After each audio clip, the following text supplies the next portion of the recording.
Doesn't list it. I did.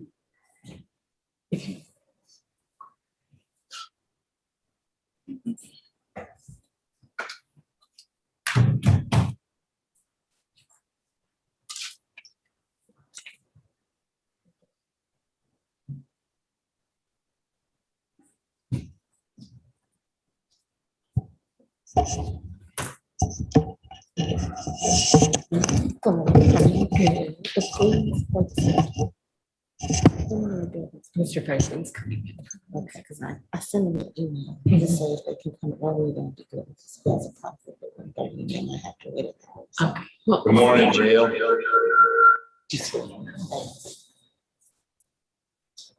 Good morning, Your Honor. How are you? I'm well. Got some feedback in the courtroom, and I apologize for that.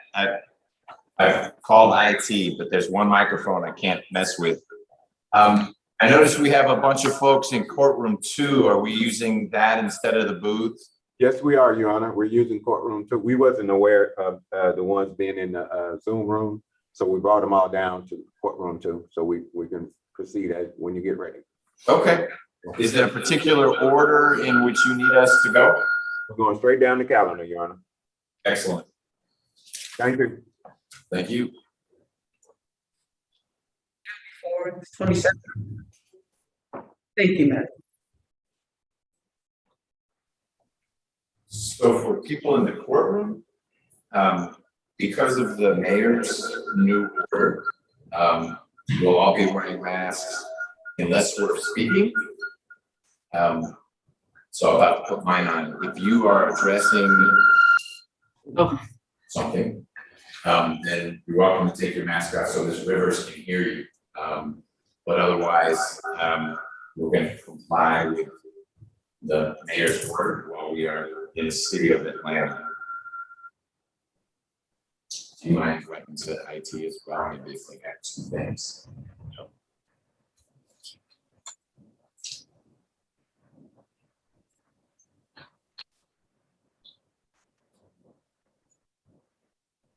So our first position is in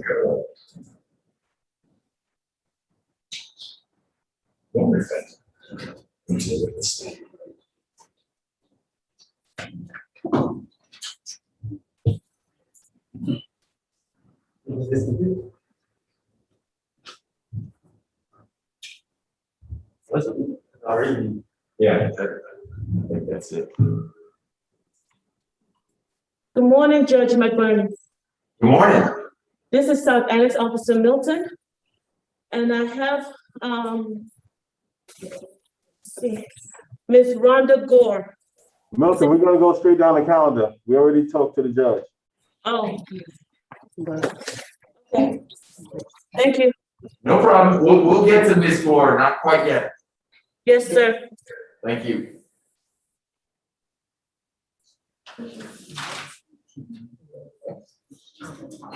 Okay.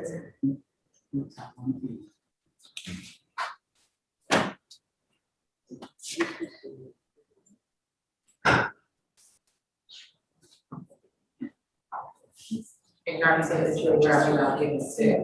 There was a lot of feedback. I mean, that they could get. Probably because of this great microphone.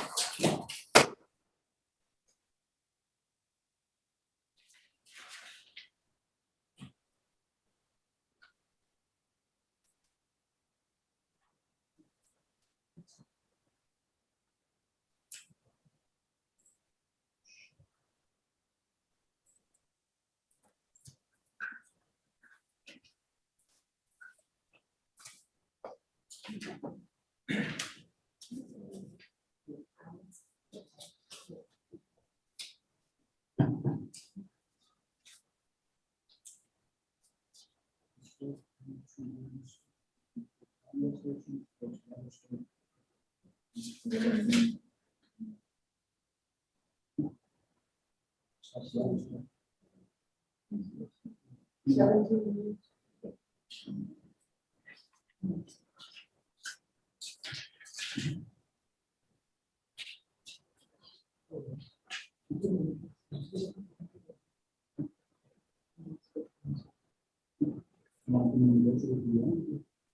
does have a black.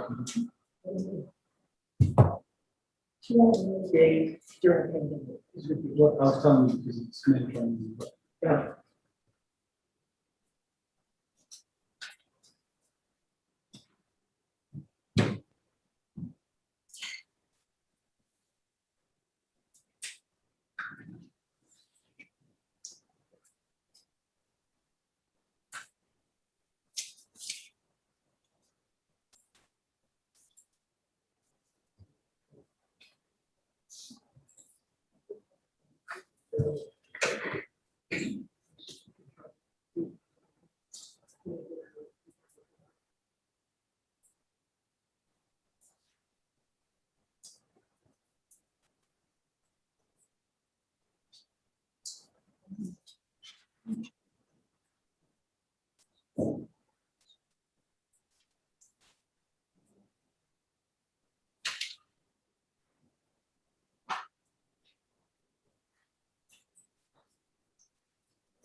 I haven't been here in a long time. All right, let's see if that works better. I'm rusty. Courtroom 2, can you hear me? Excellent. User error. Sound wonderful now, Your Honor. Well, great. I feel wonderful.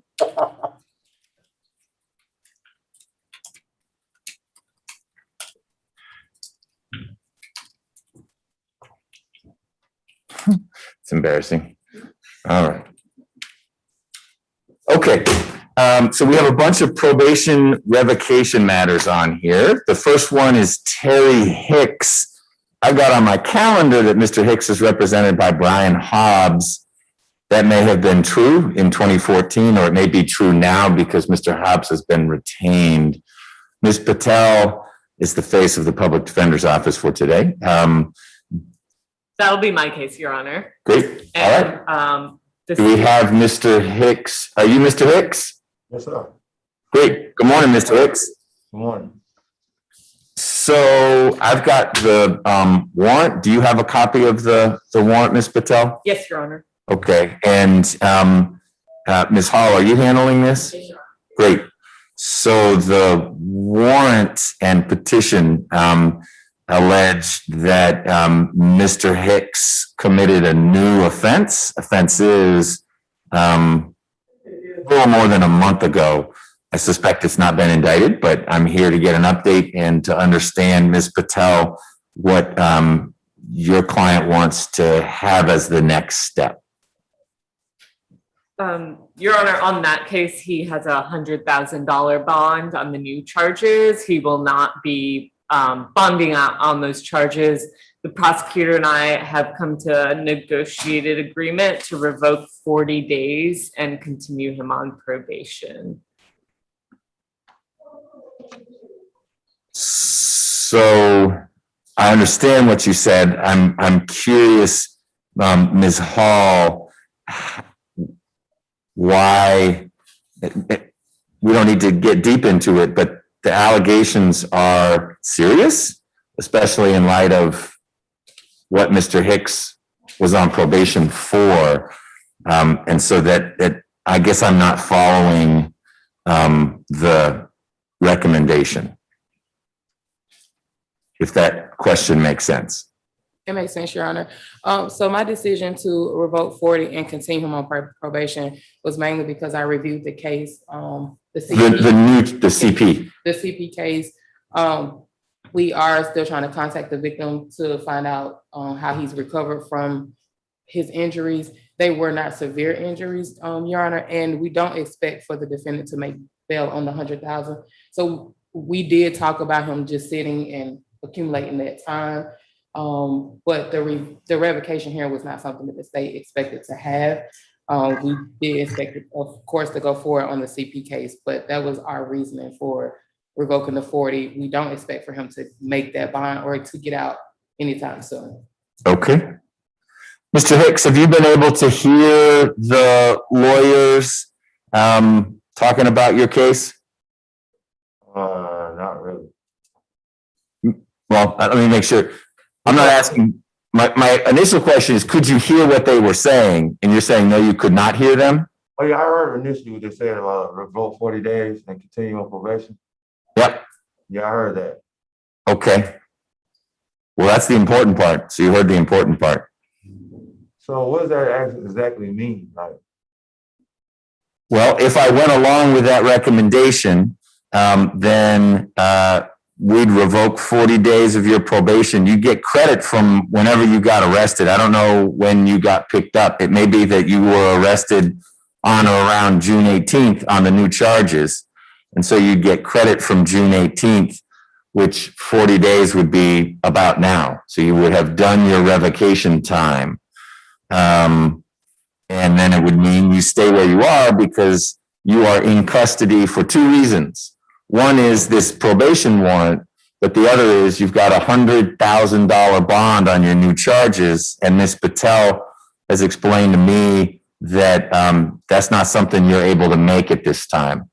So this would get the warrant out of the way. And then the only thing still holding you would be the fact that you can't make your bond. And so you and a lawyer could revisit with a judge at some point, hey, that bond is crazy. It's too high. I want it lowered, or whatever the discussion might be. Does that make sense?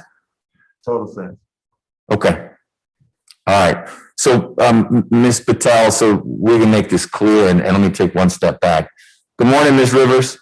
Good morning, Judge. How are you? I'm well. Thank you for all of your agricultural work. Oh, you're quite welcome. Have you been able to hear what we've been working on? I forgot to make sure now that I managed to fix my microphone, if you're okay. Yes, I'm on the record already. Great. Well, we're going to stay on the record. So, Ms. Patel, what is it that Mr.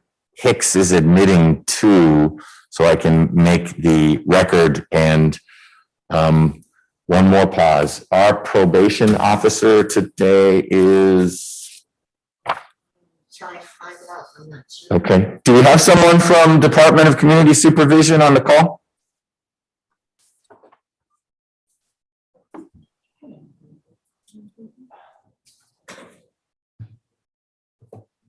We will try to get someone on. I can still pronounce what the outcome is going to be, and we'll be all right on that front. All right. So, Ms. Patel. Yes, Your Honor, we're stipulating to the revocation. We're prepared to move forward on it. I failed to mention, I did speak to his probation officer. She indicated she's not in a position to make a recommendation, but that he's been a good probationer. This is Ms. Price? Yes, and that she indicated that she wouldn't be opposed to him being on probation. It's just that she's not in a position to say what she thinks would happen, but that he's been a good probationer, and he's been compliant with his registry. Okay. Mr. Hicks, do you have a place to stay if and when you make bond on your new charges? Yes, Your Honor. Okay, and where is that? I don't mean a street address, but is that with family? Is that with friends? Is it your own place? With my girl. With your girl, okay. And your girl is not the alleged victim in these new charges? The sense I got was that it was a male who was the... It's a middle, with the accusation from my Okay. she has a place. Got it. Okay. Mr. Hicks, what I'm going to do in light of your arrest for aggravated assault, 2 counts in June of this year, and your stipulation that the state could prove by a preponderance of the evidence that you were arrested for those things, not that you committed those offenses, but that you were arrested for those offenses. I'm going to revoke 60 days of your probation, 60. You will get credit from dam or not. Hold on one second. Yeah, it's sort of the pool, because it looks really green. All right. You were arrested on June 18th, so you'll get credit from June 18th. I will reinstate you on probation. So if you are able to make bond or bond is reduced or something changes with what we've been calling your CP case, that's the new case that's not yet indicted, and you are released on those charges, you'll need to reconnect with probation because you remain on probation for this older case. Does that make sense? Yes, Your Honor.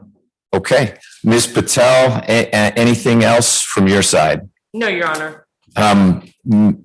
Ms. Hall, I assume it would make sense to add it's probably a condition of the bond that Mr. Hicks had no contact with the alleged victim. And so that's covered by whatever bond Mr. Hicks would make in the new case. Okay, got it. All right, so that's what we're going to do. Mr. Hicks, we're working on getting a employee of probation on this Zoom session. And when we do, I will repeat to that person what we talked about, but I'll be signing an order today or on Monday that documents all this. And soon enough, this little piece will be out of your way and you and your lawyer can focus on the new charges. All right? Okay. Any questions? No, Your Honor, thank you. All right, thank you.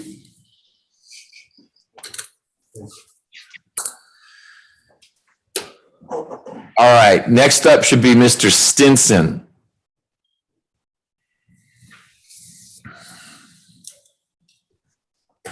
Good morning, Mr. Stinson. Good morning, Your Honor. How you doing? I'm okay. How are you? I'm all right, sir. Who is handling Mr. Stinson's case? Good morning, Judge. It's Siri Patel. I'll be handling this case.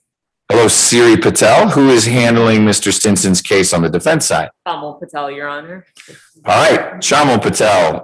Good morning to both of you. Good morning. So, Mr. Stinson, the warrant that I signed about 1 month ago alleges that you committed a new offense, aggravated assault and an attempted arson and cruelty to children in March of this year here in Fulton. And then there is also another substantive alleged violation that you were supposed to complete MADRC and you did not. Shamal Patel, tell me what's happening from the defense side. Your Honor, my understanding is that the state is requesting a reset, which just for the purposes of the record, we would be objecting to, but I recognize the fact that my client is in no bond status on the new case and that wouldn't necessarily alter whether he stays in custody. Got it. So we've got CP charges that are holding Mr. Stinson in custody at Fulton County Jail with no bond. Correct. Overlaying that, we've got this petition for revocation. Siri Patel, tell me what your request is and why. Thank you, Judge. We're asking for a reset. There is body camera footage in this case. I've spoken to the victims. And their mother is involved with the case and has given me there's I guess conflicting ideas of how this incident actually happened. So we'd really like the opportunity to review this body camera footage before proceeding on this warrant. I've requested it. I should have it either today or Monday. So it won't take a long time for us to be able to review the body camera footage, but just wanted to make sure we had an opportunity to do that before proceeding on this warrant. Sure. The mother is not an alleged victim. She is the mother of alleged victims. Is that what you were saying? That's correct. But to be able to speak to the victims, I do have to go through their mother as they are minor children. Okay. Got it.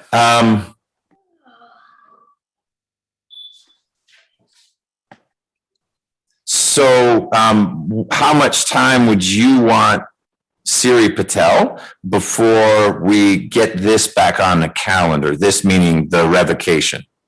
I would just ask for a 3-week reset to make sure I can get the appropriate witnesses as well for the hearing.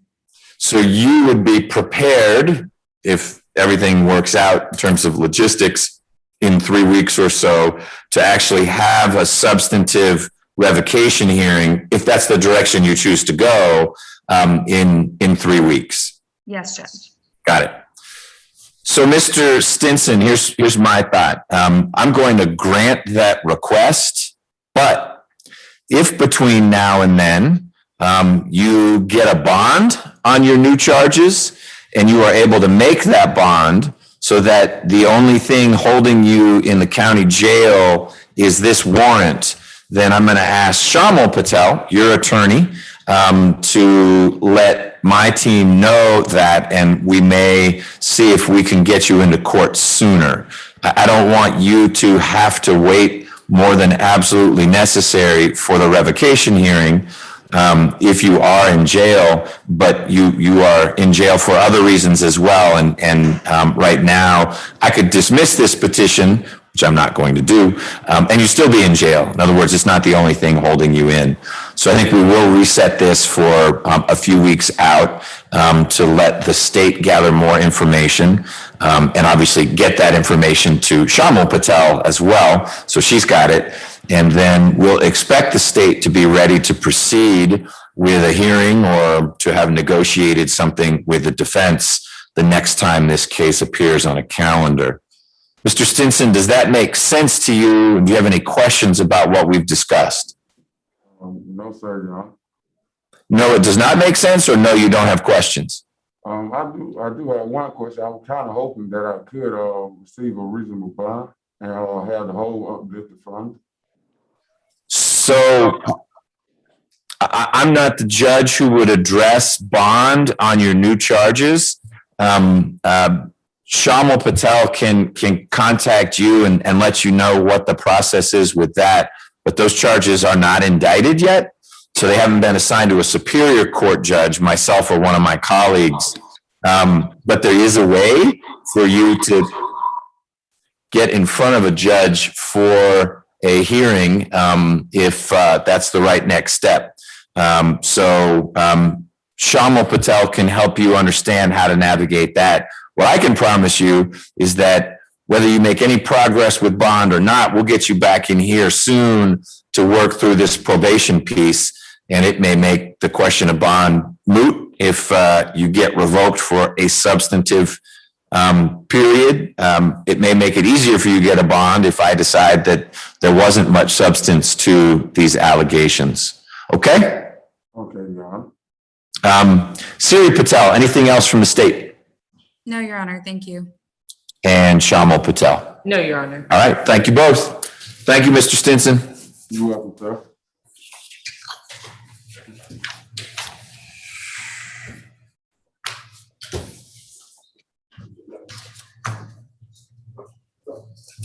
All right. I've got Mr. Arnold up next.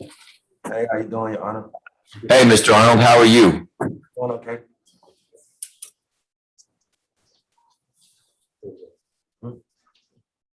Hey, how you doing, Your Honor? I'm doing okay. Good. I heard you. It's all good. I just was seeing if there were any other. We need you to join us. Thank you. All right.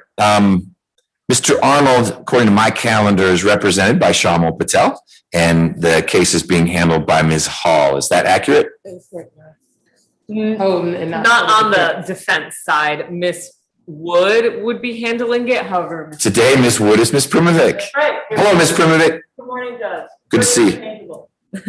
You are not interchangeable. I don't believe that, but you're here and you're filling in. I appreciate that. It's not that I'm not the anyone with a bar card judge. All right. So, Mr. Arnold, you had a case back in 2017 and got sentenced to probation.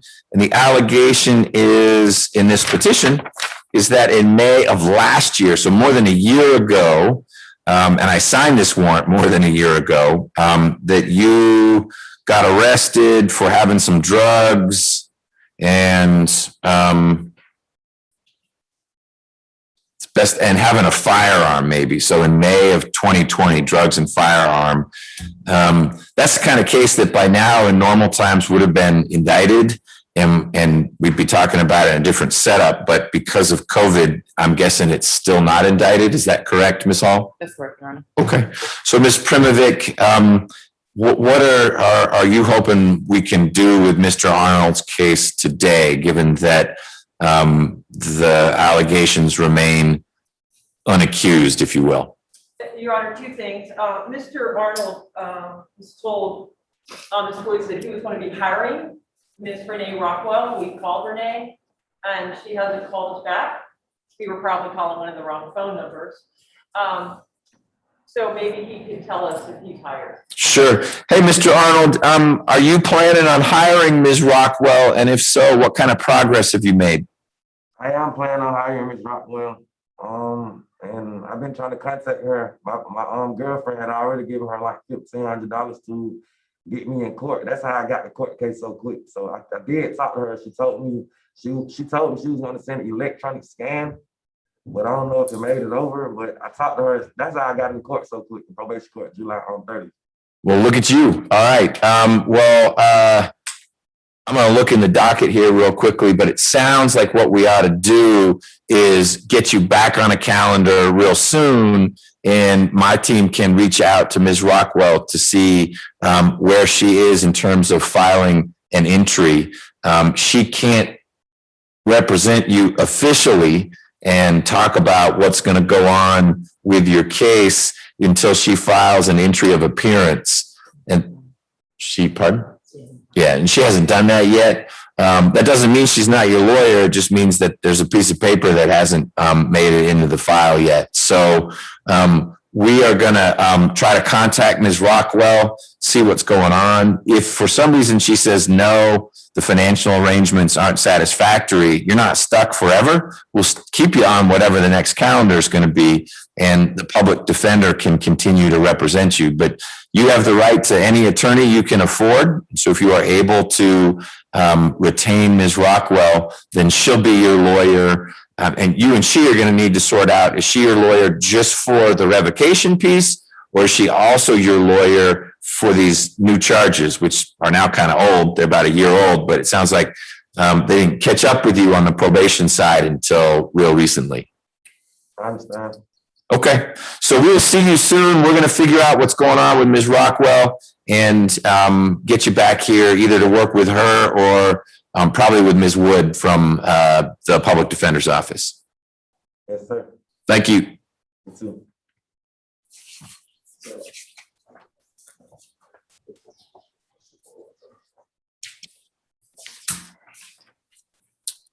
Good morning, Your Honor. Good morning. You are Mr. Britt? Yes. Great. Ms. Hall, are you handling Mr. Britt's case? Yes, Your Honor. And who is handling Mr. Britt's case on the defense side? Mr. Jacoby Hudson, he was here. He was here. Mr. Britt, your lawyer, Mr. Hudson, is in the building. He was in this courtroom a little bit. He is a busy guy, as I'm sure you've experienced, and he may have a couple courtrooms that he needs to be in. So we're going to hold for about 30 seconds because someone who may be here on your behalf may have just run outside to see if Mr. Hudson's on the phone outside of court. So I'm going to wait just a few seconds. If not, don't panic. We're going to handle your case this morning. We'll just wait for him to come back into the courtroom. All right.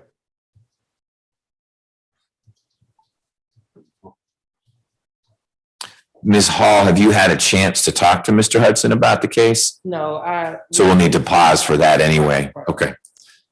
I just learned through when we were going over the cases with the PD's office that it wasn't theirs anymore. He had filed. I reached out, but we haven't spoken. Okay.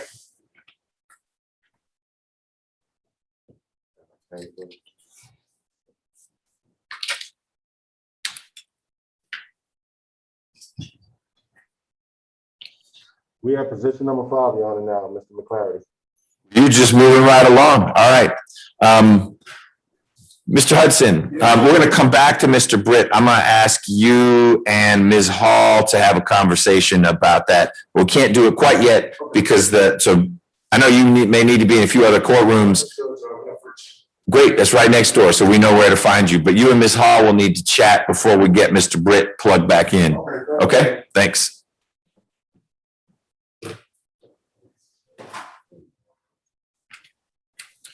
All right, Mr. McClarity, good morning. Good morning. How are you doing? All right. Ms. Hall, are you handling Mr. McClarity's case? Yes, Your Honor. Who is handling it on the defense side? That would be me, Your Honor, Beth Jeffrey. Hey, Ms. Jeffrey, how are you? Fine, thank you. All right.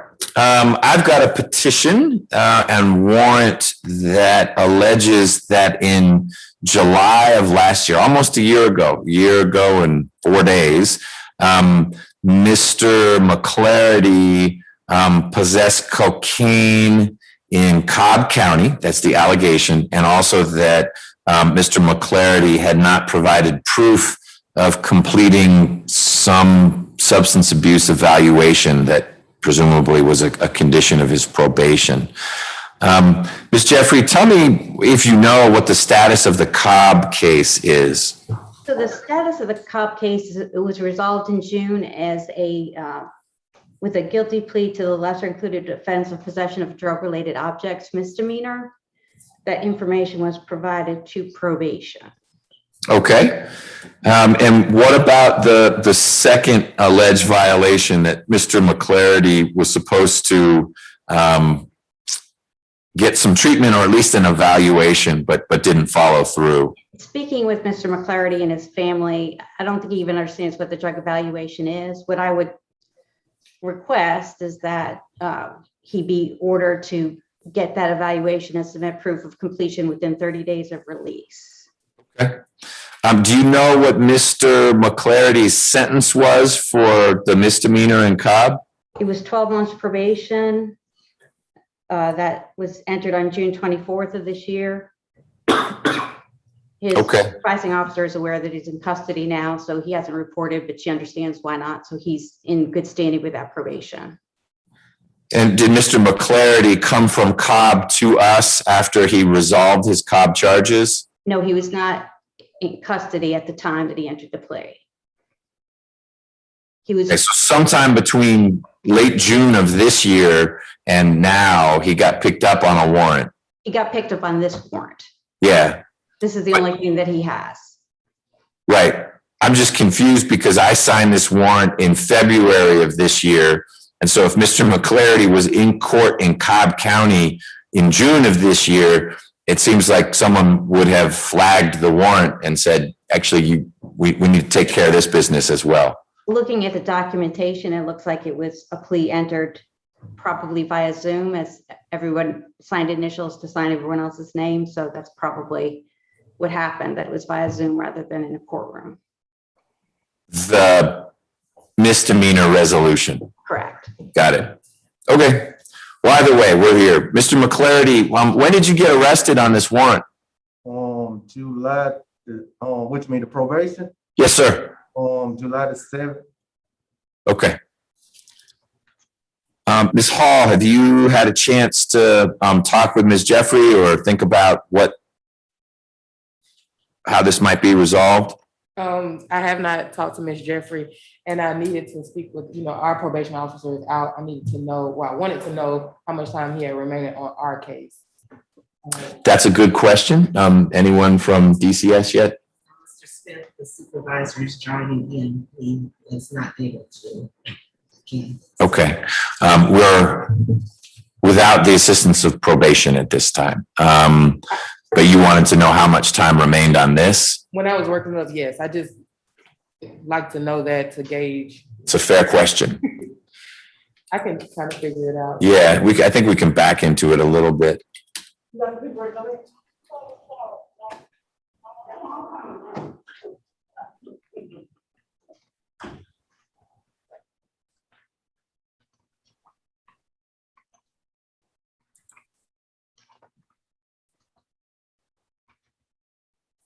We're just looking up some documents, Mr. McClarity. Just give us a sec. So, Ms. Jeffrey, you've worked with Mr. McClarity for a while. I see that Mr. McClarity had a revocation in July of last year, and it looks like you were assisting him then as well. Yes, Your Honor. Okay.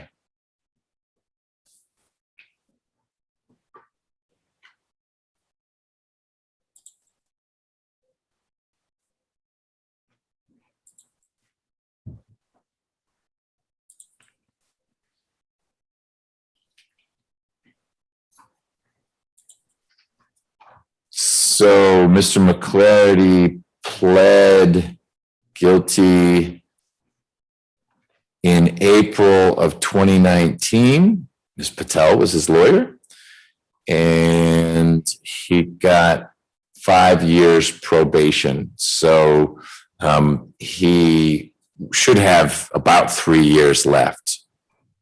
All right. So assuming that math is a little less than 3 years left, what's your thought as to what ought to happen, given the Cobb charges have been resolved in the form of a misdemeanor plea, 12 months probation? That sentence just started, but the felony was reduced to a misdemeanor. Your Honor, the state's recommendation would be to revoke, I think if my math is right, 23 days. That's from July the 7th to today, and continue him on probation. Okay. Anything you want to add to probation, or? Well, I also didn't know what the substance abuse evaluation was, but I can assume that it had something to do with some type of drug or alcohol issue that he was dealing with. So if we can add that back as a condition, I'll allow you to put the time limit on that. Okay.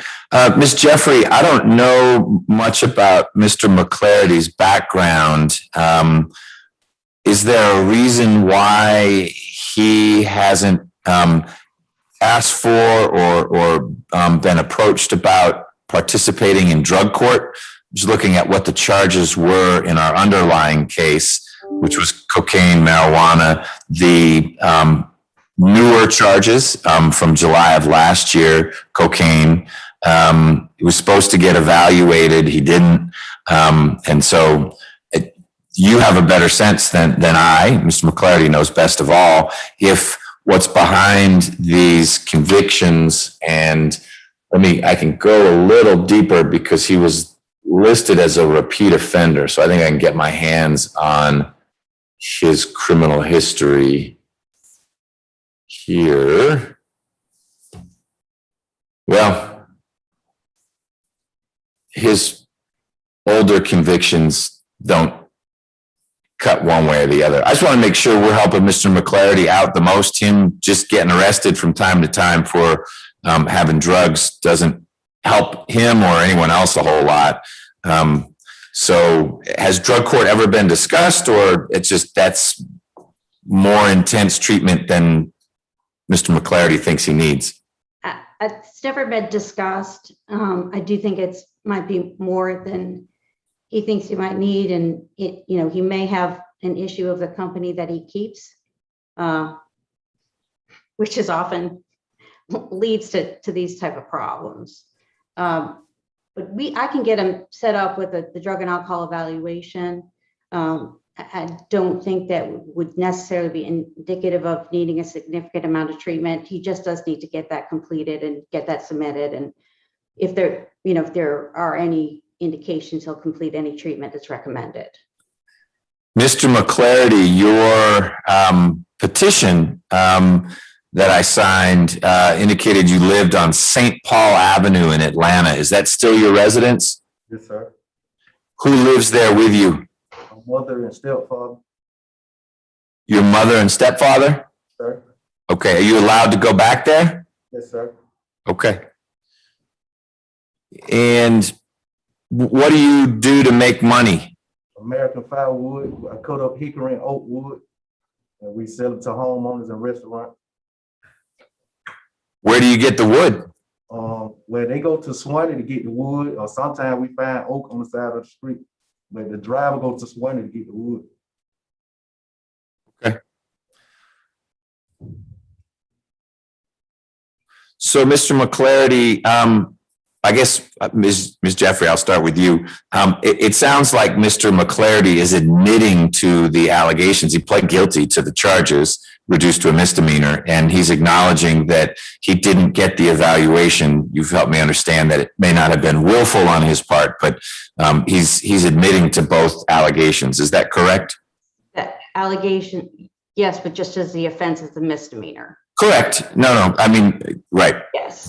As resolved in Cobb. Okay.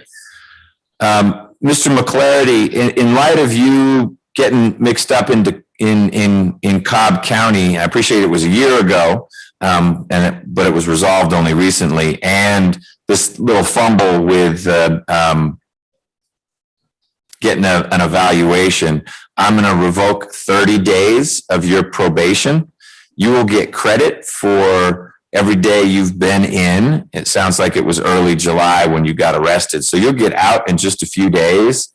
I'm going to remind you that it is a requirement, and I'm going to modify your probation a little bit. You need to get this drug and alcohol abuse evaluation within 30 days of being released. Ms. Jeffrey's going to help you with that, not meaning she'll administer the evaluation. It's really probation that will connect you with an evaluator, but Ms. Jeffrey can help you coordinate with probation. But we need to check that box. If the issue is you are running with the wrong crew, you need to stop doing that. But if we rewind a few years, you got arrested for having cocaine and marijuana and you pled to that. That's this case. Fast forward a couple of years, you're in Cobb, you get arrested, you've got drugs, or you are in a place where there are drugs. I don't have any of the facts. Point is, you and drugs and law enforcement keep bumping into each other, and that's going to get you back in jail and doesn't help you in any way. So we need to figure out, is the issue, you've got an addiction? And if so, how can we help that? Or is the issue more along the lines of what Ms. Jeffrey described, which is you are hanging out with the wrong friends, and when you're around them, you're around drugs, and if the police show up, that's trouble for everyone in the room. But I need you to work through that. So I am going to require that you get your evaluation within 30 days of your release from custody. Does that make sense? Yes, sir. And you'll be moving back in. I need to provide an address to probation. This St. Paul address is the right address? Yes, sir. Okay, great. Is there a phone number that I can provide probation? 678. Yep. 497-6302. 497-6302. Sir. Got it. 30 days, and then eval. I guess the other thing you need to know is that if the evaluation results in some professional saying, hey, you know what, Mr. McClarity, he's got a drinking problem. I'm making this up. I don't know that exists. But if they determine you got a drinking problem, they may recommend you need to go to some AA meetings. If that recommendation is made, that becomes part of your probation. So if the person you meet with says you need to get some help, and here's the help you're going to get, you need to understand that help is part of probation. So if you skip it, if you blow it off, that's going to lead to another warrant, and we have to have another conversation. You understand that? Yes, sir. Okay. Ms. Jeffrey, anything else on behalf of Mr. McClarity? No, Your Honor. Ms. Hall? No, Your Honor. All right. Thank you. Thank you, Your Honor. Maybe be excused. Yes. And Mr. McClarity, I'll be signing that order today. Okay.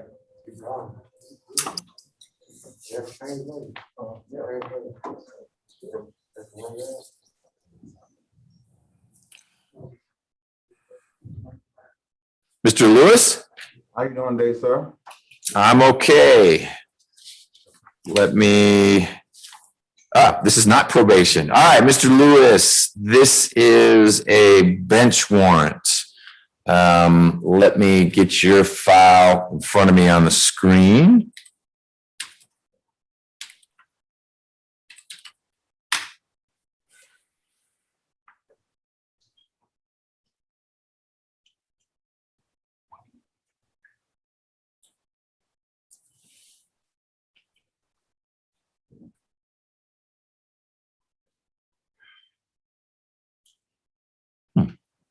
All right, Ms. Patel, I just saw in the file a letter from your client saying, hey, how could I have missed court? I'm stuck in jail. So walk me through where you think we are with Mr. Lewis. I think we may have a plea today. I just need to run some details by Ms. Hall and then my client. But he is correct. So he's been in custody for, I think, over a year. Essentially, he was given a bond, arrested in Osceola within 2 weeks after that bond, and remained in custody, and then was transferred to Fulton County from Osceola, Georgia. Because of the bench warrant? Correct. Meaning he got his bond in Osceola but wasn't able to leave because of the bench warrant? Correct. Okay. So you want some time to talk with Ms. Hall? Yes, and then just to be able to relay some of those details back to my client. To Mr. Lewis. Okay. So Mr. Lewis, hopefully you're able to hear what Ms. Patel was saying. It may be that you resolve your case today. That's not required, but that's a possibility. So I'm gonna have you sit tight. I do need to find out from the deputy who's assisting there, the best way for us to let you have a private conversation with your attorney. We can use breakout rooms, but sometimes when we're using this courtroom, there's a phone nearby that they want us to use instead. What's the best answer, courtroom 2? We don't need to do it quite yet because the lawyers need to talk here before we circle back at the jail. But how do you prefer that we have that private channel for lawyer and client? Your Honor, here have use of the phone that's here at the courtroom. Okay, what's that number? It's 404-612-2392. Excellent. Okay, we won't be calling it quite yet. We'll give you a heads up first, but we're making great progress with this calendar. I think when we get through a few more, then we can take a break. The lawyers can talk, and then we'll get Mr. Lewis. You'll get a chance to speak privately with Ms. Patel to see if what she has learned from the state gets you interested in trying to resolve the case. And Ms. Patel, if we're not resolving the case, you want to talk about getting the bench warrant lifted, I assume. Correct. Okay, so either way, Mr. Lewis, we're going to address your case substantively. Ms. Patel just needs a chance to talk to the prosecutor, okay? Yes, sir. All right, so we're going to move on. Mr. Carter.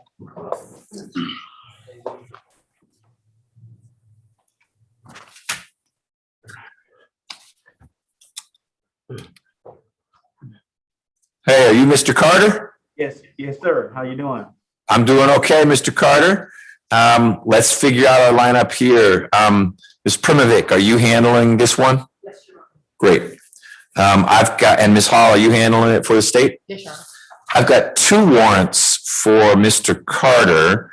One from Judge Ellerby and one from me. I guess 2 different cases. We see what's on the calendar. Just our case is on the calendar, but ideally we take care of everything. I don't know if I'm surprising people by mentioning Judge Ellerby's. It did say handle via Palm, so the Ellerby one may have been addressed, but let me just get into the record what we've got. For the 19 SC case, which is the one on the calendar and has the warrant that I signed, the allegation is that Mr. Carter committed a new offense in November of last year, 2020, as well as he absconded, meaning probation wasn't able to find him at his address of record. He's a little bit behind in fees. The Judge Ellerby petition has the same thing except for the new offense. So it's the absconding and being behind in fees. So Ms. Primovic, tell me, and if you don't mind getting closer to a microphone, either podium or defense table, so Mr. Carter can hear you. What are you thinking that we're going to do today? Your Honor, Sounds like the CP case, not indicted. correct. And we're not stipulating to that, so it will have to be a hearing at some time or wait until it's indicted and handled it together. I don't know what you or the state would like to do, but it will have to be a hearing, Your Honor. He's not stipulating. Ms. Woods talked to him about this situation and he was okay with it. Okay. What is the bond situation on the CP charges? And I can look at, if you don't know, I'll look it up. It's no bond. Right? It's no bond. Okay. So Mr. Carter, as I understand it, and you're going to know this better than anyone because they're your cases, you have new charges and they flow from this November allegation about aggravated assault, I believe. Is there yet another set of charges or they're the same thing? Let me look it up so we're not, because it says 21 CP and that doesn't match up. 98480 is what he's in on. Yeah, let me see what that is. Yeah, that's the same thing. Okay. So, Mr. Carter, you've got these new charges. They may not feel real new to you because it's been 7 months, but those have not been indicted yet. Those new charges are the primary basis for the probation revocation issue that you face. And what Ms. Primovic, who is a colleague of Ms. Woods, and it sounds like you and Ms. Woods have spoken recently, what Ms. Primovic is relaying to me is you're not interested in admitting to anything. Just fine. No one's requiring you to do that. And it shifts the burden back to the state where the burden starts. If they want to go forward, and we won't do it today because we want you to be ready to go. We want Ms. Woods ready to go. But the state would need to prove up by a preponderance of the evidence that in fact you committed this alleged aggravated assault. They can do it. They're given that opportunity. They call witness. Your lawyer can cross-examine the witness. It's a much more lenient standard of proof for the state, but that's where we are. That's not keeping you in jail any longer than you have been because you don't have a bond on your new charges. So what I'm going to do in a minute is ask Ms. Hall how much time she wants to get ready for the hearing, and we'll prepare for that. If something changes with your new charges and you get a bond, then we need to do something different because then what's holding you in jail is this warrant that I signed and not the new charges. Does that make sense? I talked for a long time. Yes. May I say something? Well, hold on one sec. The answer is yes, of course, but please don't talk about the substance of these new charges, okay? Don't say, hey, I didn't do it, or she hit me first, or whatever the deal is. Yes, I handled that probation with Miss Ellaby back in May. I'm okay. And you're probably right. Let me look that up right now and we'll get that off. That's not the issue here, to be clear. And you're probably right because she wrote on there, basically, please let Palm handle it. So I'm looking that case up right now. And we'll take that off our radar. All right. It makes sense that because that was more of a technical violation. You're right. May of this year, May 7th, she signed an order and she closed the case. So that's closed out. And that will hopefully not be rattling around anymore. We'll make sure if the warrant is still in the system that it gets stripped out. But she revoked 4 months and 11 days and closed out your case. Yes, sir. Great. You are correct. Anything else you want to add, Mr. Carter? When would I be able to be back in here? Let me ask Ms. Hall. That's where we turn next. So Ms. Hall, it sounds like the defense isn't going to be resolving this short of a hearing. So we could have a hearing. Mr. Carter doesn't have a bond on the new charges. And so if you want to defer that until something changes procedurally with Mr. Carter, I'll understand that as well, because the probation warrant is not the only reason why Mr. Carter's in custody. Yes, sir. What's your preference? I was gonna ask Your Honor for a 30-day reset for the hearing. Mhm. However, this case will be handled from our DV unit, and I would feel more comfortable finding out how much time they need. I am the prosecutor that handled the case that is on for the revocation, so I know that it was an attempted murder case that I reduced down. So I think that it is. The 19 SC case. Okay. So I think that they need to look at both. I think that they need time to figure out how much time they need to talk to the woman that was involved in the strangulation case. I Okay. just don't want to speak for how much time they need. Got it.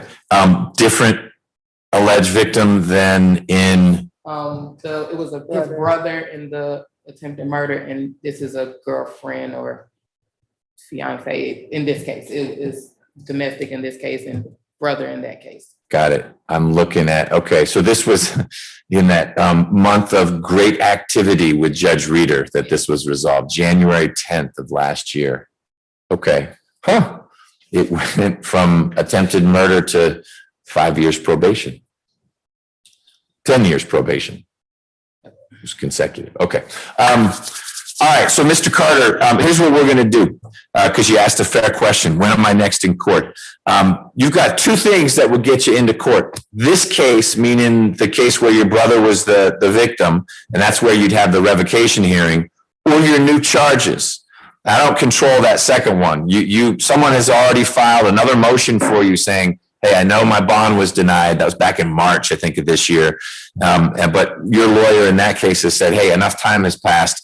Let's have another conversation about Mr. Carter and bond with the new charges. And I don't know when that's going to get in front of a magistrate judge. You'll need to talk to your lawyer in that case. I control the process flow for this revocation piece, which connects back to the case where your brother was the victim. And what I'm going to do is give Ms. Hall, the prosecutor, some time to speak with the prosecutor who would actually handle the revocation, because that's the person who is handling your new charge, and see how much time that person wants to get that hearing. And then I will certainly let your lawyers know. And my hope is we get you back in court within a month or so. Again, if you get a bond on your new charge, then we're going to move at a different pace. We'll move faster. But this revocation is not the only reason why you are still in jail. If that changes and the only reason why you're in jail is this revocation, then we need to move particularly fast because this has been sitting around for a little while.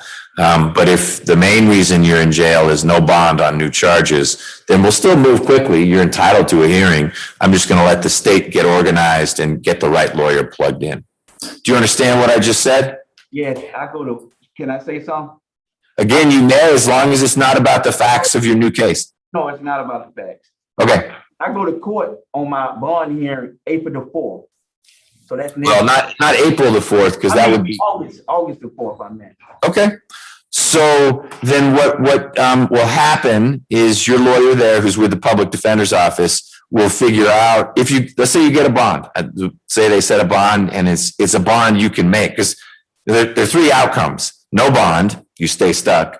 A bond, but it's for $1 billion. That's effectively no bond. You're not going to make $1 billion bond. Or three, the one you're hoping for, a bond that's a dollar amount you can make, which of course is what your lawyer's going to ask for.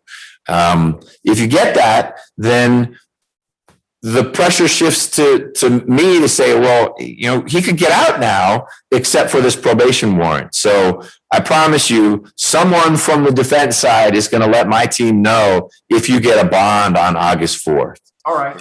Okay. Well, a bond you can make. Again, if it's that $1 billion bond, we'll still move along, but we're not going to need to sprint, because my guess is, I don't mean to prejudge you, but my guess is I could not make $1 billion bond. So I'm assuming you couldn't either. And Your Honor, Ms. Hall. I spoke with Ms. Day, so she said 30 days is fine. Great. So what we're going to do, Mr. Carter, is schedule your revocation hearing out for 1 month. Okay. If we need to accelerate that because you do make a bond, we'll take the steps necessary to look into that. Okay? All right. Thank you, sir. You're welcome. Thank you. Thank you, Ms. Primovic. Yes, Your Honor.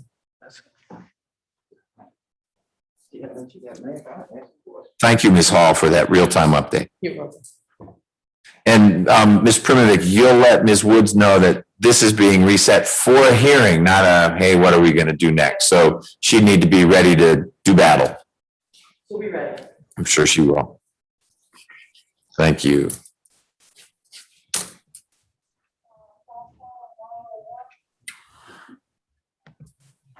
All right. Can you pronounce your last name, please? Yes, it's Buckner. Buckner. Yes, sir. All right. You're Jordan Buckner. Yes, Your Honor. Good morning. Mr. Buckner, you are on, your situation is different. I'm not going to say it's simpler or more complicated. It has nothing to do with probation right now. Plea and arraignment, and your lawyer has also filed a bond motion. So we're going to talk about bond. Let me see if your lawyer, he just activated his volume. Mr. Cullen, you out there? Yes, Your Honor. There he is. Good morning, Mr. Cullen. Good morning, Your Honor. Ms. Hall, are you handling this for the state? I am, Your Honor. All right. So first things first, Mr. Cullen, is Mr. Buckner waiving arraignment? He is, Your Honor. He's waiving arraignment and entering a plea of not guilty. Great. We have a waiver of arraignment form. I'm going to have Ms. Nelson email that to you. If we have a good email address for you, I assume it's in the system because you're popping up on our calendars and everything. Is the email that's in Odyssey a good one for you? It is, Your Honor. Then we'll send you that waiver of arraignment form. If you could execute it and send it back, we'll get it filed. That will have the magic effect of triggering a scheduling order that will give you a deadline for filing substantive motions. It's going to give Ms. Hall a deadline for getting you discovery.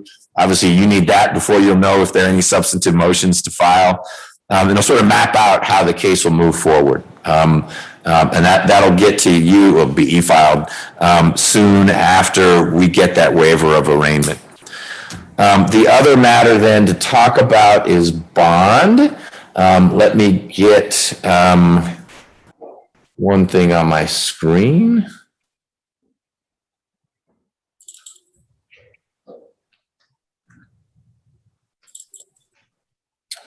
And that's the bond motion.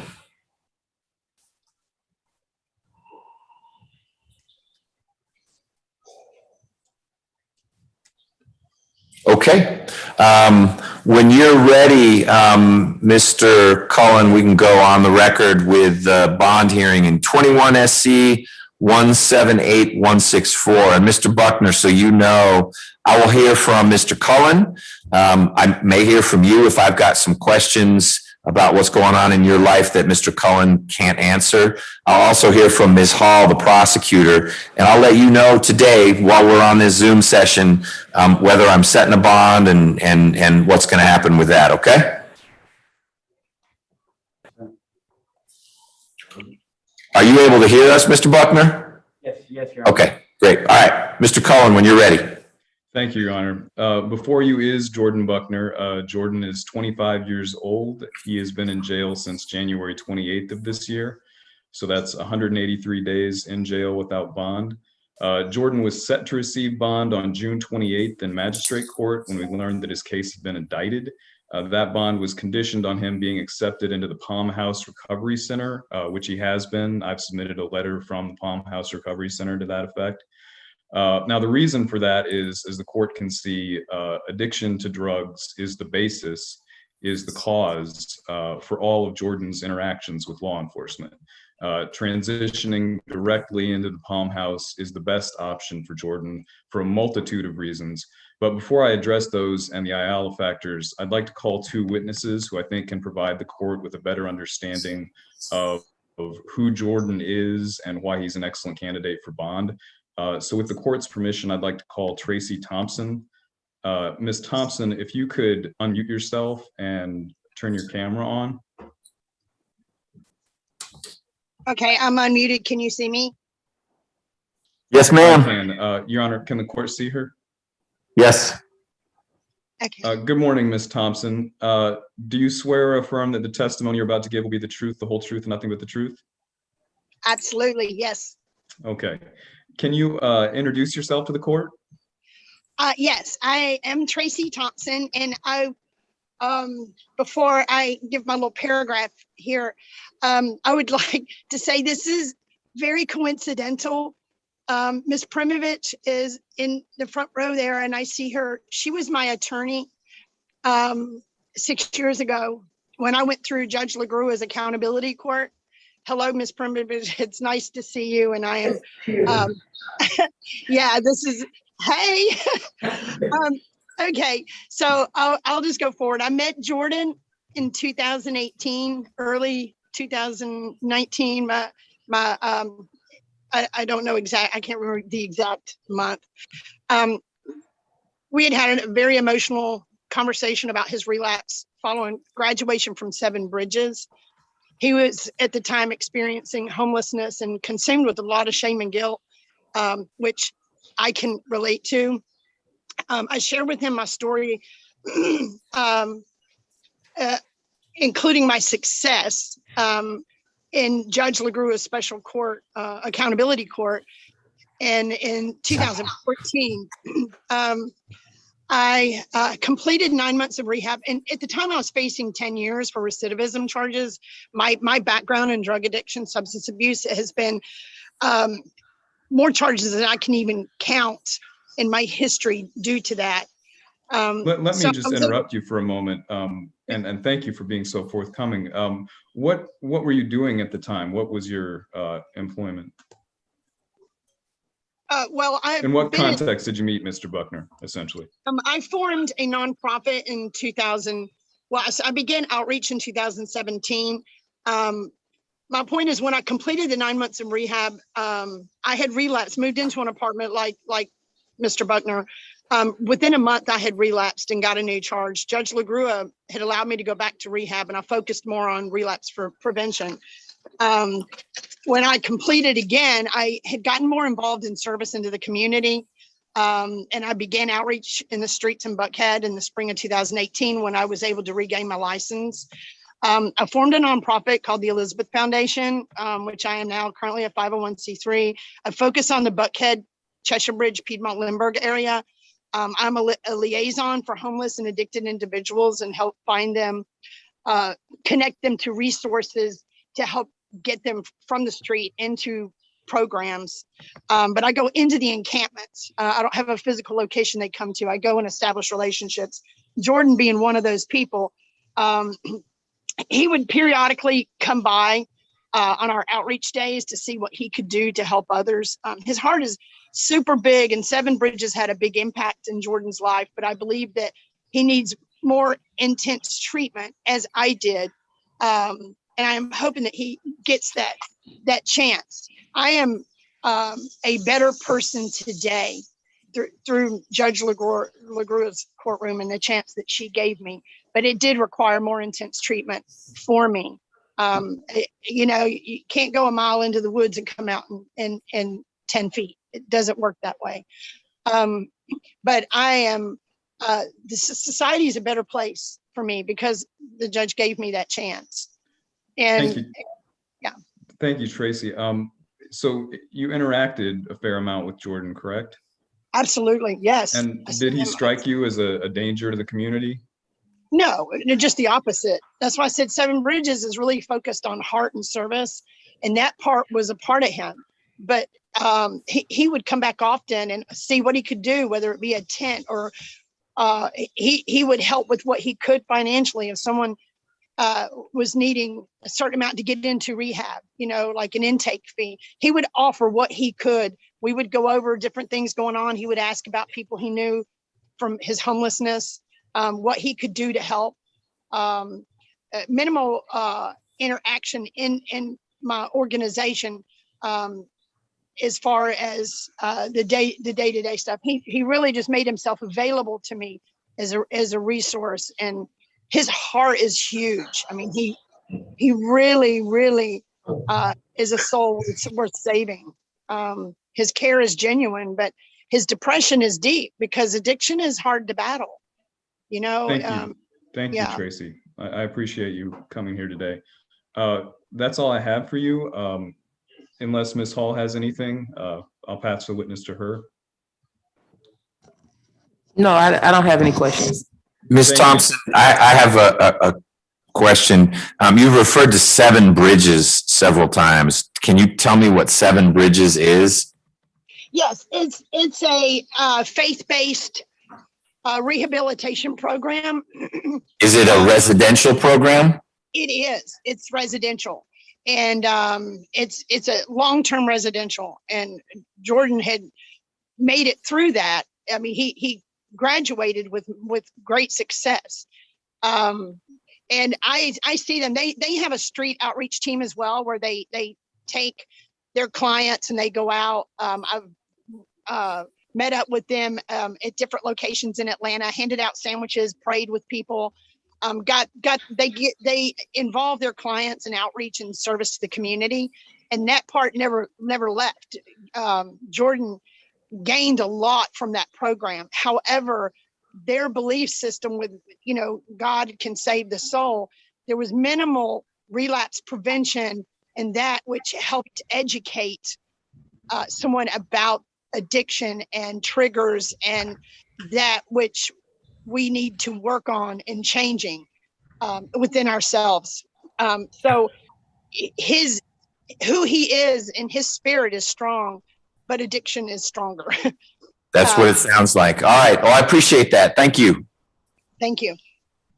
All right, Mr. Cullen, you said you had 2 witnesses. Yes, Your Honor. I'd like to call Mr. Buckner's father, Paul Buckner. Mr. Buckner, if you could turn your camera on and unmute yourself.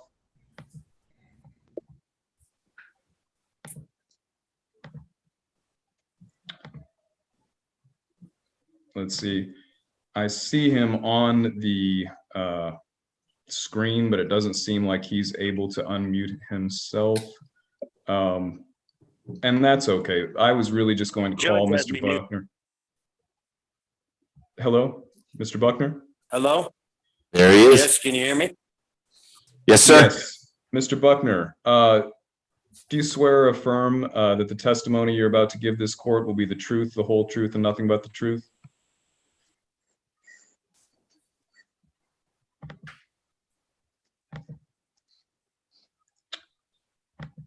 I think we may be experiencing some technical difficulties with Mr. Buckner. What I'd like to do is go ahead and I'm outside.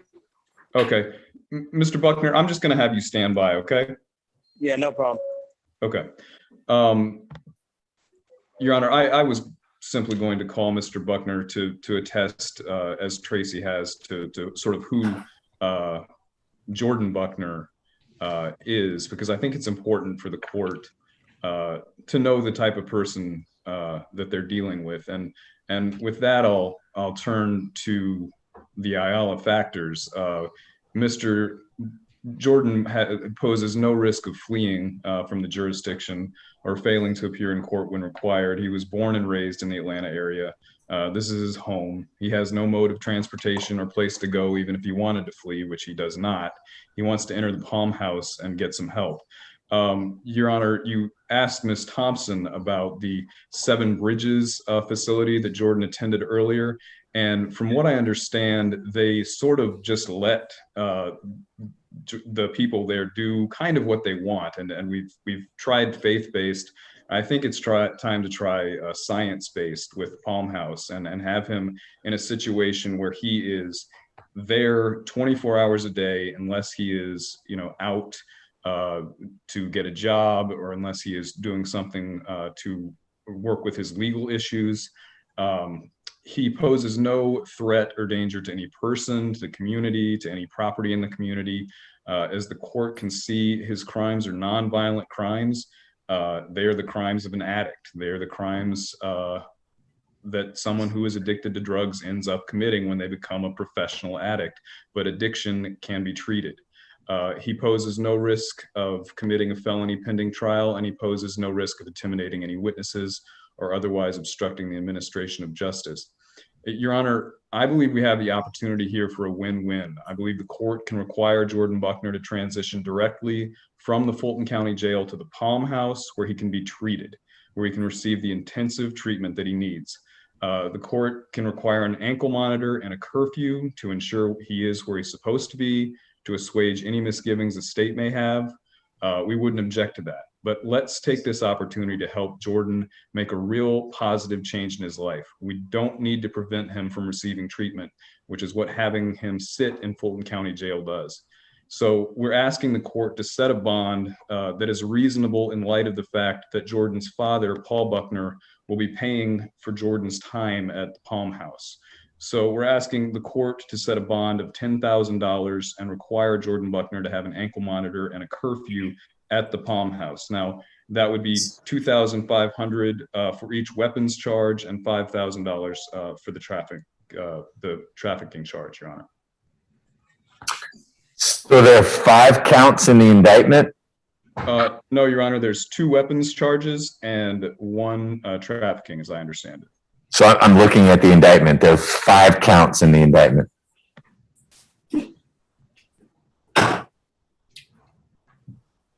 I mean, 10,000 is 10,000. I mean, I'm just letting you know that we'd have to do the math differently. To me, what's important is the total bond amount and somewhat how we divide it to signify this count is more serious than that. But I just want you to be aware that somehow the firearm has resulted in 4 counts rather than 2, and it may be. It spawned from 2 to 5 since we were. There were 2 guns. There was a Smith & Wesson and a Kimber, and those each have their own possession during commission of a felony and possession by a convicted felon. You can handle the litigation about whether that's actually how it works, or there ought to only be 1 count each because the guns were possessed at the same time in connection with the same offense. We don't need to sort that out today. I just want you to be aware that it has grown, and it's 5 counts, but it all relates to the very same incident on the 28th of January. And I think most folks would be concerned about the methamphetamine that was seized. Not great that there were allegedly 2 guns around as well, but just so you know how the indictment is structured. But you're recommending a $10,000 bond. I've got some questions, and then I'll hear from Ms. Hall. I think you answered the first one, which is if 7 Bridges didn't work, why the Palm House? And your description is that Palm House is more clinically and science-based than faith-based, and you and your client and your client's father think that that is a reason to hope that it might yield a different outcome. Is that a fair summary? That's correct, Your Honor. It's also, there's much less autonomy. With Palm House, if he needs to be restricted to the Palm House, they will do that. It's my understanding 7 Bridges does a lot less of that. Okay, it's more structured. Do you know if the Palm House will notify pretrial services or someone if Mr. Buckner walks away, or that's, I guess, what the ankle monitor is a proxy for? If Mr. Buckner decides this Palm House thing is not for me, it's too much structure, or I got to go get a fix, and he leaves, that's where the ankle monitor kicks in. Correct, Your Honor. Okay. And in addition, the people at the Palm House have told me that they're willing to abide by any condition. You know, if it's, give pretrial a call if he leaves, they'll do that. If that's what the court would like them to do. Okay. All right. I think I follow all that. Mr. Buckner, and I mean Jordan Buckner, have you thought about going to the Palm House and talk to me about your willingness to abide by the conditions of that program? You're on mute. I think that they may have muted it there while we were hearing from Ms. Thompson. But someone I see is coming to fix it. All right. Did you hear my question, Mr. Buckner? Yes, Your Honor. Yes. Okay. And I think that this program would be definitely a very great step in the right direction as far as trying to learn more coping skills and trying to re-entry into the community as a more successful, better person that's not addicted to drugs with a well-rounded family and a good solid ground to go on. I think that this would be very successful in my road to recovery. Mr. Cullen, has Mr. Buckner's father confirmed that he is in a position to fully financially support the Palm House stay? In other words, we wouldn't learn 2 weeks in, wow, this is more expensive than I thought. I can cover it for 2 weeks, but I'm out. And so Jordan Buckner's going to need to leave Palm House because we simply can't afford it. No, Your Honor. We did this in June when we were expecting him to receive bond. We've got the financials ready to send him to Palm House and fund his entire stay there. And what is the duration of the stay? I know that it's partially unknown because it depends how Mr. Buckner is responding to treatment, but there's usually a minimum. I know I'll want to know what the minimum is. I suspect Ms. Hall may want to know what the minimum is as well of time that Mr. Buckner would be getting that intensive treatment. Yes, Your Honor. The minimum, I think, is not going to apply to Mr. Buckner, which is, I think the minimum is about 1 to 3 months.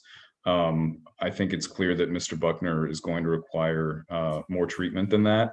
I don't think there is an absolute maximum, but it's somewhere around 12 to 14 months. Okay. I'm not prescribing a minimum or a maximum. We'd let the experts work through that, but it's not a 2-week deal. No, Your Honor. Is it your understanding, Mr. Cullen, that Mr.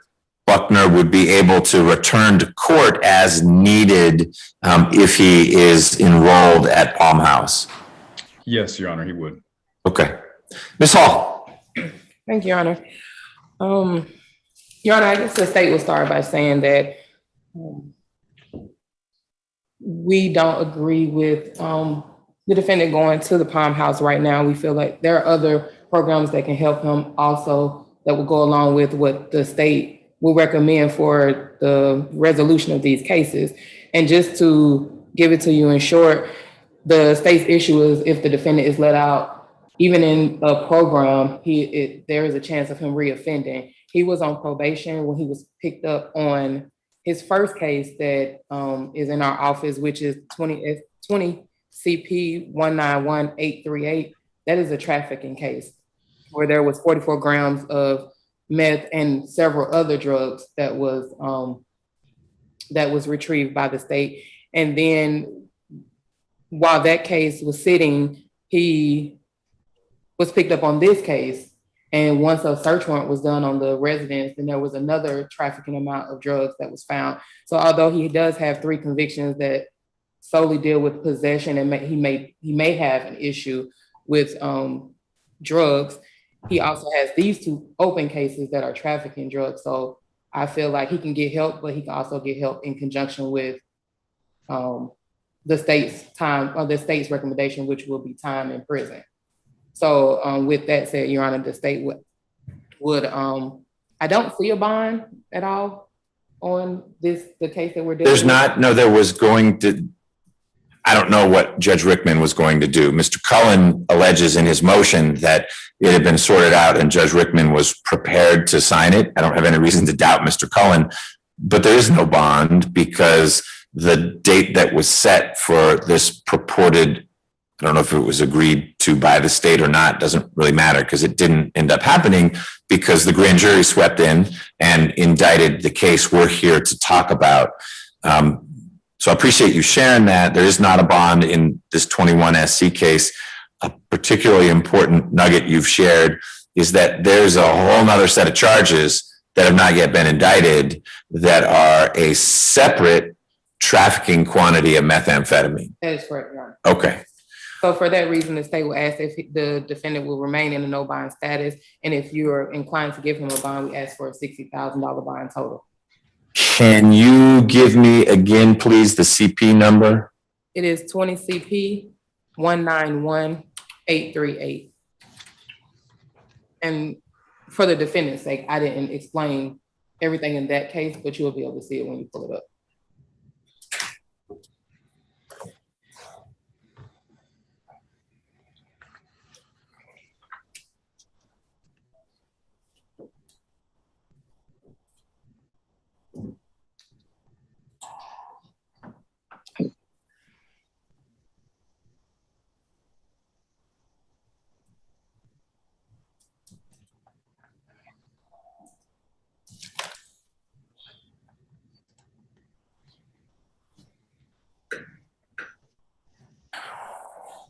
So Mr. Buckner was on a $55,000 bond for trafficking in heroin and methamphetamine. He got that bond in July of last year.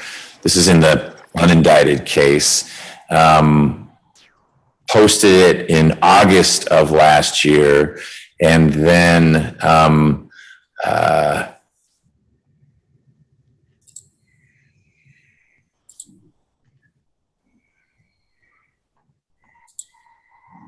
while on that bond, was arrested in January of this year, purportedly with 2 guns and a fresh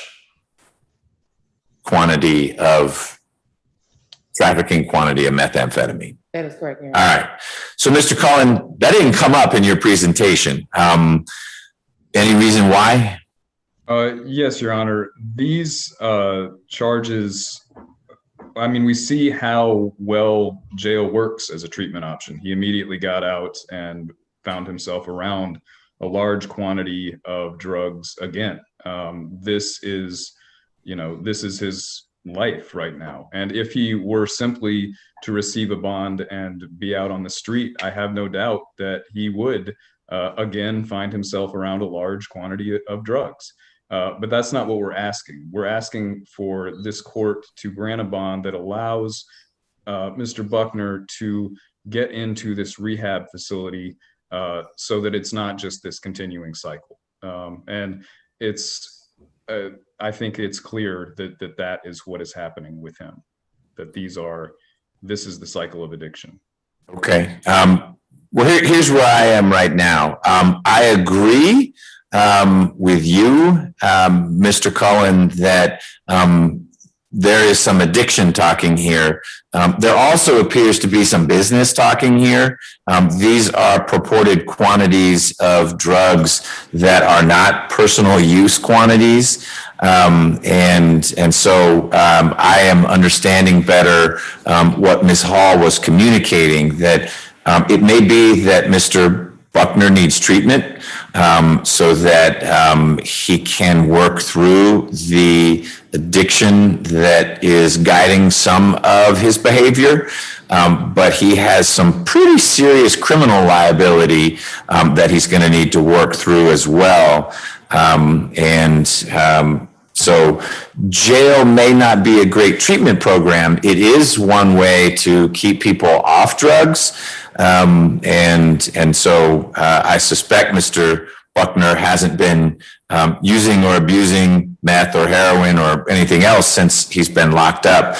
But I am not comfortable that this is a situation where I could set a bond that would result in Mr. Buckner not being a risk to himself or being a risk to others. One of the things you asserted, Mr. Cullen, and just sort of breezed past it is, and well, you don't need to worry about him committing another felony. I suspect that your counterpart in the unindicted heroin and methamphetamine trafficking charges said the same thing. And lo and behold, a few months later, while on bond for those trafficking counts, your client, as you put it, was found with, and we'll need to learn more of the facts and circumstances if it was just a coincidence that he's in a room and there's a meaningful collection of methamphetamine and 2 handguns in that room as well. But I don't want to deny Mr. Buckner treatment in the long run. He very well may need it. But I'm also confronted with someone who appears from the charges to be a significant drug dealer. And that carries with it a separate set of circumstances. And in light of what happened with the first bond that was given, I am not comfortable that a second bond for a second trafficking charge is appropriate at this juncture. So I'm going to deny your motion, and we will revisit what ought to happen next. I do have one more question for Ms. Hall. She had to step away from her desk for a minute. Ms. Hall, are you able to, you're gonna be able to connect with Mr. Hudson in a minute. Are you able to get us an update, not right now, but sometime soon, as to the progress of the other trafficking charges? They'll get assigned to me. And so we'll have hopefully one defense attorney, one prosecutor, obviously one defendant, and we can try to work through all those together. I just don't know what the latest is in terms of an attorney getting visibility into the charging pipeline.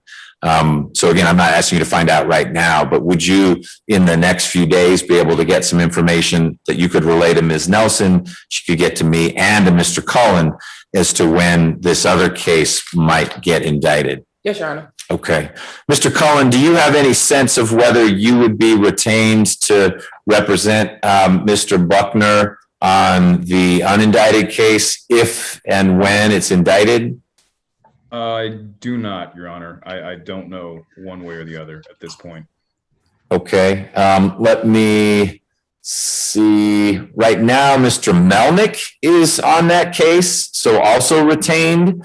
I suspect Mr. Buckner and his father are going to want to try to consolidate things if and when the older case gets indicted, so that there's one defense attorney handling the various affairs for Mr. Buckner. But what we're going to do is this, Mr. Buckner. I don't mean for you to wonder, gosh, what's next. Number one, your indicted case is going to move forward. We're not slowing that down in any way. Your lawyer's going to file the entry of the waiver of arraignment. We'll get a scheduling order in place.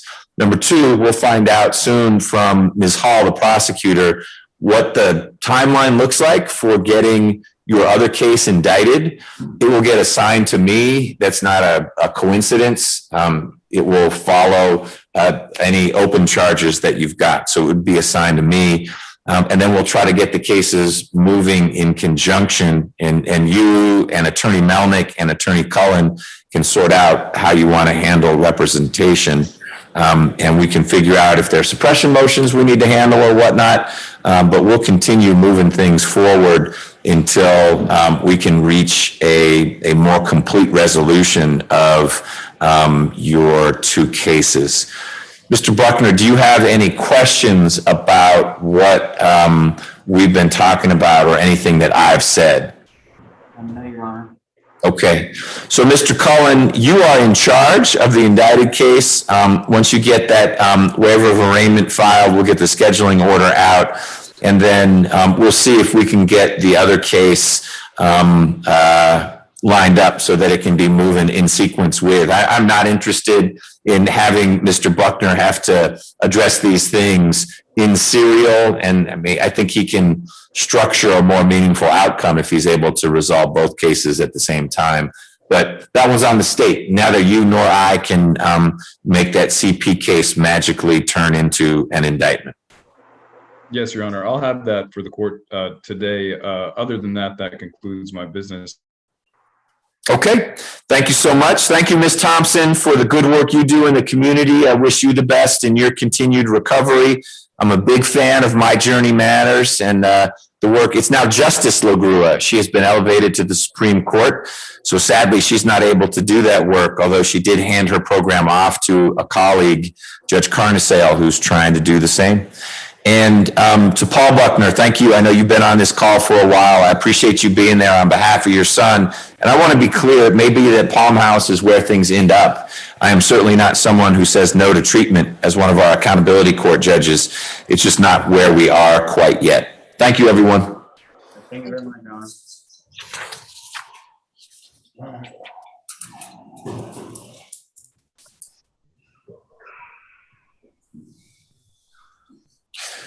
All right, so you said something real briefly with Mr. Hudson, Ms. Hall. What's going on? We still need to work through Mr. Britt. And there's another gentleman in the courtroom. We're not ready for Mr. Britt yet. Ms. Hall, what did you and have you and Mr. Hudson had the full discussion you need, and we should try to get him in here? Yes, we can get him in. Okay. We're ready. Okay, great. If Mr. Hudson's out there, let's do Mr. Britt.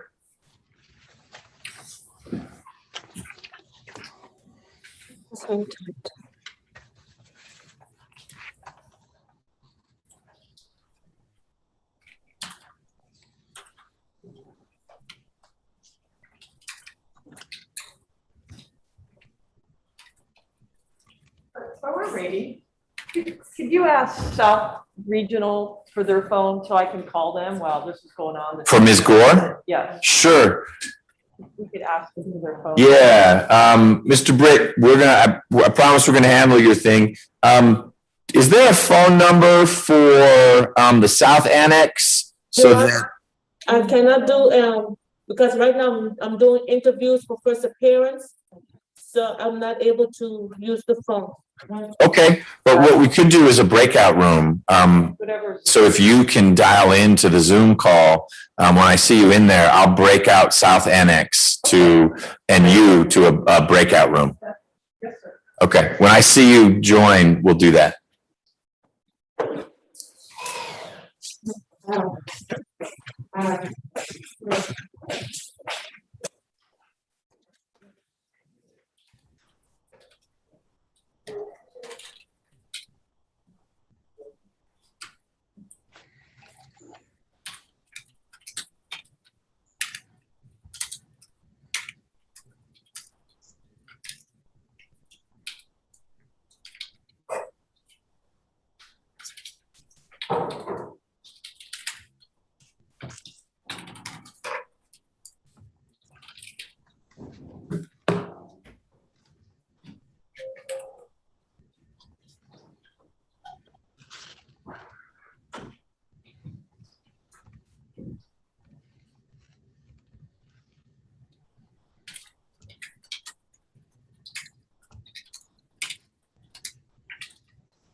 Okay, and is not planning on?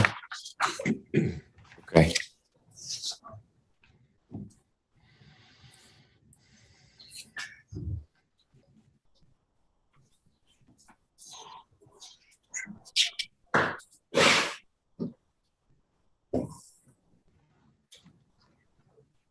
Judge, I'm needed in 2 other courtrooms. Can I get downstairs just to check in real quick and make sure that they're okay with Yeah, that? what do you have on the calendar? The only thing I have left is Rhonda Gore. Should be the next case. She is, although her lawyer is going to talk with her. Once I see Ms. Primovic on, I'll put Ms. Gore and Ms. Primovic on a breakout room. And then if you can hurry back, because it's just plea and arraignment. Hopefully that won't. I will, Judge. That's why I'm asking. I figure there's going to be at least a little bit of conversation. Yeah, because we'll do Mr. Britt once we get Mr. Hudson in here. That's perfect. I'll be back back. Thank you, Judge. Sure. And then we have one more gentleman in courtroom 2. Who else is in courtroom 2? Louis? That was the case, Your Honor. That might be a plea. Right. Okay. Would now be a good time to call the courtroom? Yeah, why don't you do that? So I'm going to have Ms. Patel call that number, the 2392, so she can talk with Mr. Lewis. Is that okay? Yes, Judge McBurney, it is. Thank you, Officer McGregory. You want me to get Mr. Parrish back? Pardon me? Do you want me to get Mr. Parrish back before we go downstairs? Looks like Ms. Privovic came back. I was asking, did you want me to stop him before he went all the way downstairs? No, because I'm going to put Ms. Primovic in a breakout room with. Sorry. All right, so let's do that. Breakout room. All right, I'm about to sign South Annex and the public defender to a breakout room. Ms. Gore, you'll be able to talk to your lawyer, and when you're done, you'll pop back to us. Thank you, Judge. Thank you both. All right, you should have your invitations now. Done. And Mr. Britt, we're just looking for your lawyer. He's been bouncing between this courtroom and one right next door. And Chief Smith, thank you for joining us. Yes, I'm sorry I'm late. I apologize for that. No, it's all right. We're all scrambling a little bit. I know you're covering for a lot of things. We have, I think, covered almost all of the probation work, and there are some orders that we'll need to do. I can give you the terms of them now while we're waiting, if that works for you. Yeah, that would be fine. Thank you. Oh, you already emailed them? Okay. Well, I'll double confirm. It sounds like that Ms. Nelson sent you some information. Do you have the calendar in front of you?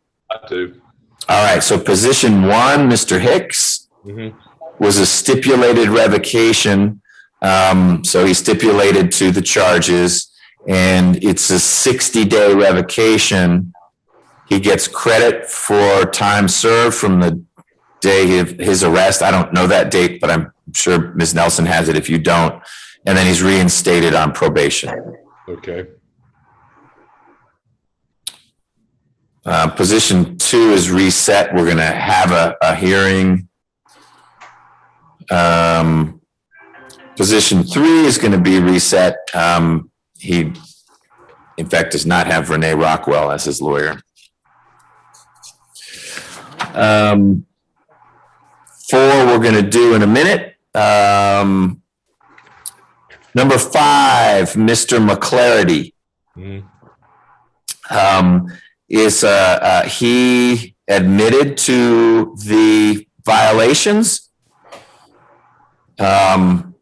He actually pled guilty to the Cobb charges. They were reduced to a misdemeanor. I don't know that needs to be in the order. I'm just letting you know what happened to it. We revoked 30 days. Reinstated the balance, and we modified the conditions. He was supposed to have a drug and alcohol abuse evaluation. He never did it. He has to get that within 30 days of his release, and then follow any course of treatment that the evaluator might recommend. The address that you have on file for Mr. McClarity is a good address for him. That's the, at least it's on the petition. That's the 2404 St. Paul Avenue. And I got a phone number from him as well. Okay. It's 678-497-6302. All right. And then position 7 was also on for revocation, but that's going to be a hearing. It's in an evidentiary hearing.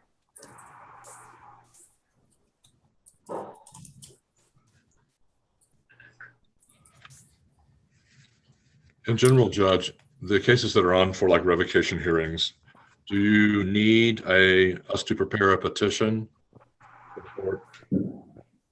Say petition, I'm not sure. Like what I work off of is that.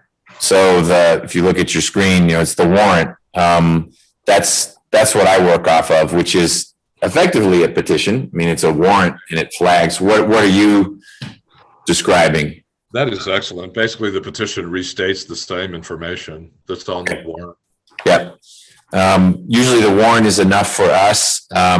It outlines what the allegations are, and the state knows what it needs to prove, and the defendant knows what he or she needs to defend against. All right, that sounds excellent.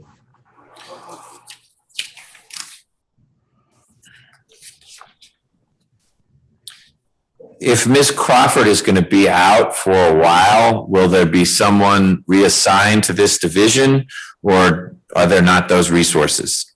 She should be returning on August 10th, I believe. Oh, great. Well, I'm happy for her and really happy for us. That's great. I'm happy for myself also. I bet. Replacement. Yeah. Good. Ms. Patel, did you call that number, or you did what you needed to do? Yes. Great. Ms. Hall's gone. Oh, she's right there. She's hiding. What are we going to do with Mr. Lewis? We are going to have a negotiated plea. Okay. Do we expect Mr. Hudson anytime soon, or should we do Mr. Lewis's plea? Okay. All right. Great. So we're going to swap the two in courtroom 2. Mr. Britt, I promise we're going to talk about your case. You hired a busy lawyer, and we're going to get Mr. Lewis back in the driver's seat.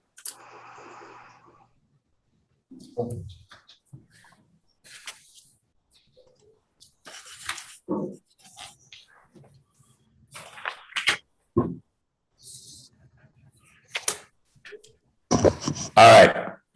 Mr. Lewis, are you able to hear me? Yes, sir.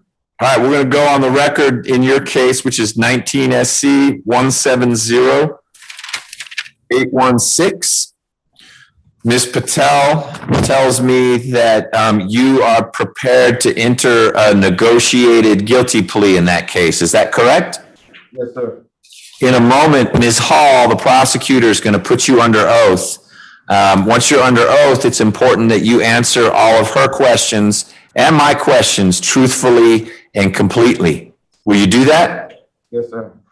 If at any time you have questions of your own, you can't hear what was said, or you don't understand what was asked, let me know. Raise your hand or just interrupt us, because it's very important that you follow what we're talking about. No one is trying to surprise you with anything, but every once in a while someone says something that you don't expect, and we need to make sure you understand it. Will you do that?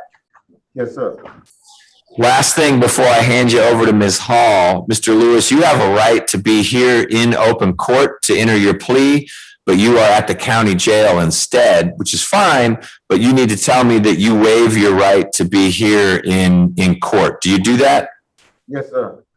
You also have the right to have Ms. Patel, your lawyer, right next to you so that you can lean over and ask her a question if you've got any question.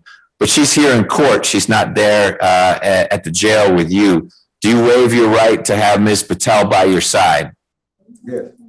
Mr. Lewis, if at any time you need to speak confidentially with Ms. Patel, let me know, and we will get her out of the courtroom again. She can call that phone number and you guys can talk on the phone. I don't think you'll need to do that, but that's your call, not mine. So if you need to speak with her in private, let me know and we'll get you back on the phone, okay? Yes, sir. All right, Ms. Hall? Thank you. Mr. Lewis, can you please raise your right hand? You may need to turn your microphone on. Thanks. Yes, sorry, thank you. Do you swear or affirm the testimony you should give in the matter currently before this court should be the truth, the whole truth, and nothing but the truth? Yes, ma'am. Thank you. You may lower your hand. Please state your true, correct, and legal name. Kendrick Jerome Lewis. And are you at this time taking or under the influence of any alcohol, drugs, or medicine? No, ma'am. Is there any medication that you normally take that you have not been given today? No, ma'am. How old are you and how far have you gone in school? I am 37 years old and I went to the 8th grade, ma'am. And are you able to read, write, and understand the English language? Yes, ma'am. Do you understand that you've been charged with aggravated battery, substantial physical harm, and willful obstruction of a law enforcement officer? Yes, ma'am. Do you understand that you have the right to plead either guilty or not guilty to those charges? And if you plead not guilty or remain silent, you may receive a jury trial. Yes, ma'am. Have you had enough time to speak with your attorney, Ms. Patel, about all the facts and circumstances known to you regarding the charges in this indictment, including any potential defenses? Yes, ma'am. Do you need more time to discuss this case with your attorney? No, ma'am. Are you satisfied with her services? Yes, ma'am.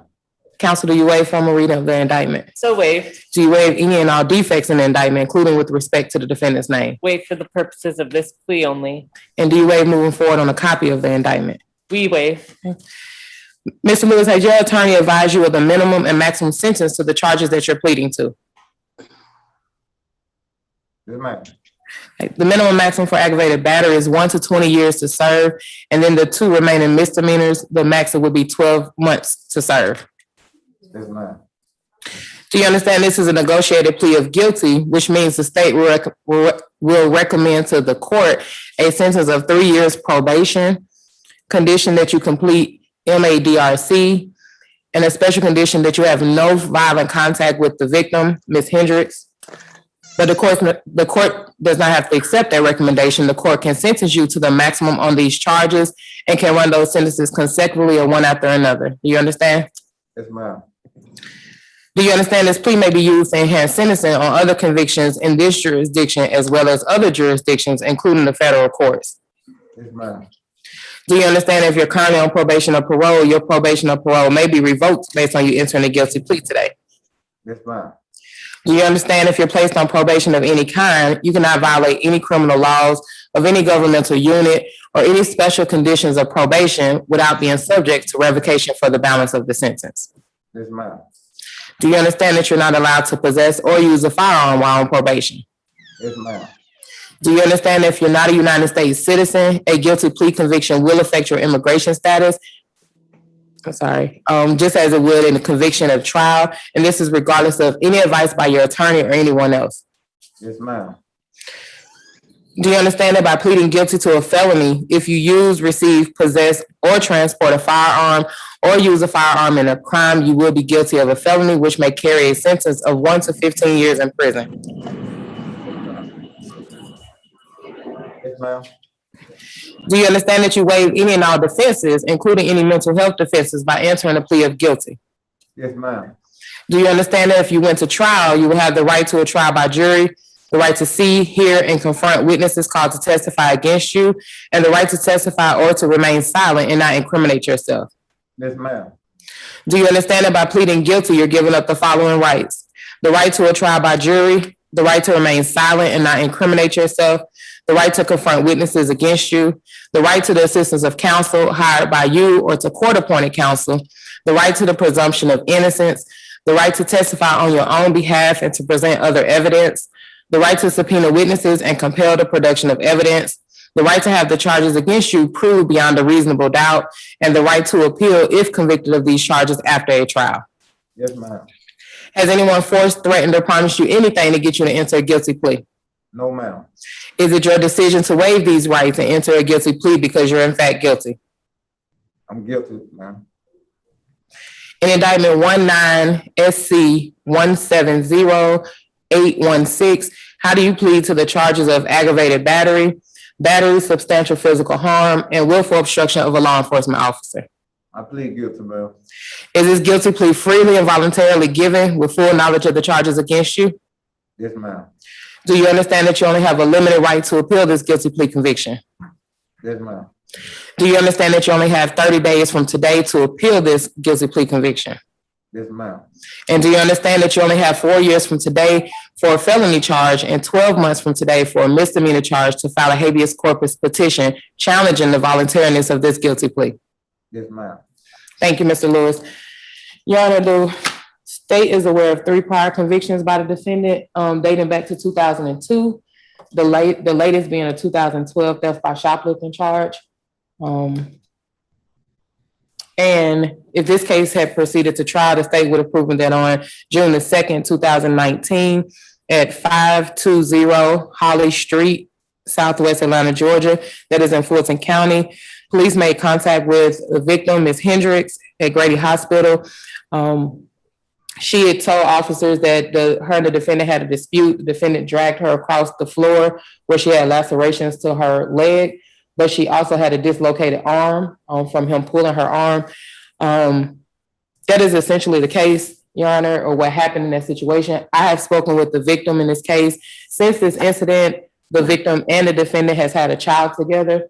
They are no longer together, but they are co-parenting.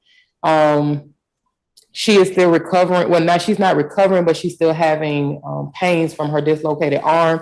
The victim did not want the defendant to get any prison time from what happened. She did indicate to me that this has never happened before. He's never been physical with her, but he does need help with drugs. She said the only time he gets any type of aggression at all is when he does alcohol or a type of narcotics. What she wanted was for him to get help. She strongly was against drug court, and she didn't think it would work for him. So me and Ms. Patel talked about programs. I'll let Ms. Patel explain to you more of how we came to this resolution, but essentially that's what I got from the victim. Although she wanted him in a program that would help him get a job, somewhere to stay. She foresee things that we can't see in his future, so she wanted that for him. But this is where we are with the resolution, Your Honor. Okay, That is all from the state. thank you. You're welcome. Chief Smith, do you have anything else in terms of criminal history for Mr. Lewis? I heard about 3 priors. Okay, I have a DeKalb County case for violation, well, it's VGCSA felony, sentenced on 12/12 of 2003. It ended in 2008. And a prior DeKalb County aggravated assault, simple battery, theft of services, sentenced January 9, 2012, and it ended in 2018. And an active Irwin County case, Peeping Tom, obstruction law enforcement officer, sentenced 11/30/2020 and ending 7/27/2024. So 1 active supervision case, that's the Peeping Tom out of Irwin County. Yes, sir, that's correct. Got it. Thank you so much. Ms. Patel. Thank you, Judge. The reason that Ms. Hall wasn't aware of that conviction is that when we had this case initially, he posted bond. 2 weeks later, picked up that case. This is the Oscilla situation? Okay. And Tell me a little bit about, as part of your presentation, Peeping Tom sort of causes people to pause and say, what's going on? Right. So, Your Honor. Oh, I'm sorry. One more thing. I need to go back to Ms. Hall. Ms. Hall, there is someone on this call. It says Aristo 5. Are you expecting Ms. Hendricks on the call? No, Your Honor. Okay, you've communicated with Ms. Hendricks as you relayed, but you don't think that Aristo 5 is Ms. Hendricks? No, Your Honor. Okay. I'm sorry, Ms. Patel. Thank you, Your Honor. When I first met Mr. Lewis, I spoke to Ms. Hendricks and Mr. Lewis. They both agreed that he did have a substance abuse issue. In addition, she wasn't denying that they got into an argument, but she said that it wasn't that he was dragging her on the ground or anything. He was yanking her to get her into the house, and that's how her shoulder dislocated itself. So Ms. Hall and I had agreed to a track 1 diversion on this case. At the time, Ms. Hendricks was very pregnant, about to have her baby. And so I had talked to drug court and we had worked out a situation where they would go and see him. Then he got picked up in Oscilla for the Peeping Tom. That case, so Mr. Lewis unfortunately has a tendency, and I am not in his position, so I understand why, but he oftentimes pleads to the face of the indictment in an effort to move along his case, which is what is happening here. That case, he relapsed, was out of it.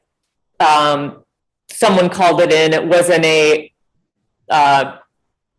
situation where he was creeping on anybody.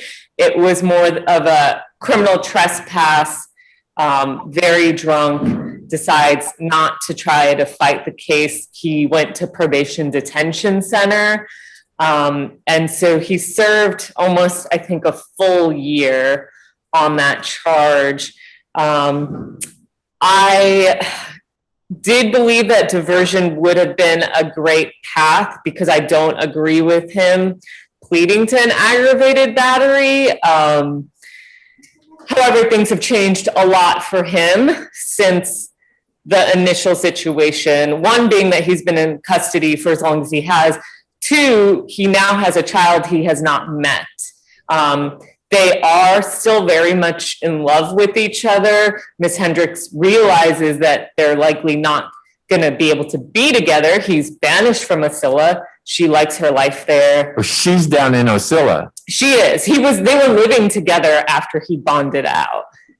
But whatever happened in this case happened on Holly Street, but that was 2 years ago. Right. And so she decided she wanted to move out of the city. She thought it was best for both of them. And we all were very hopeful that that would be the best place for him. Unfortunately, now he's banished from there and is likely going to be confined to Atlanta because this is where his family resides.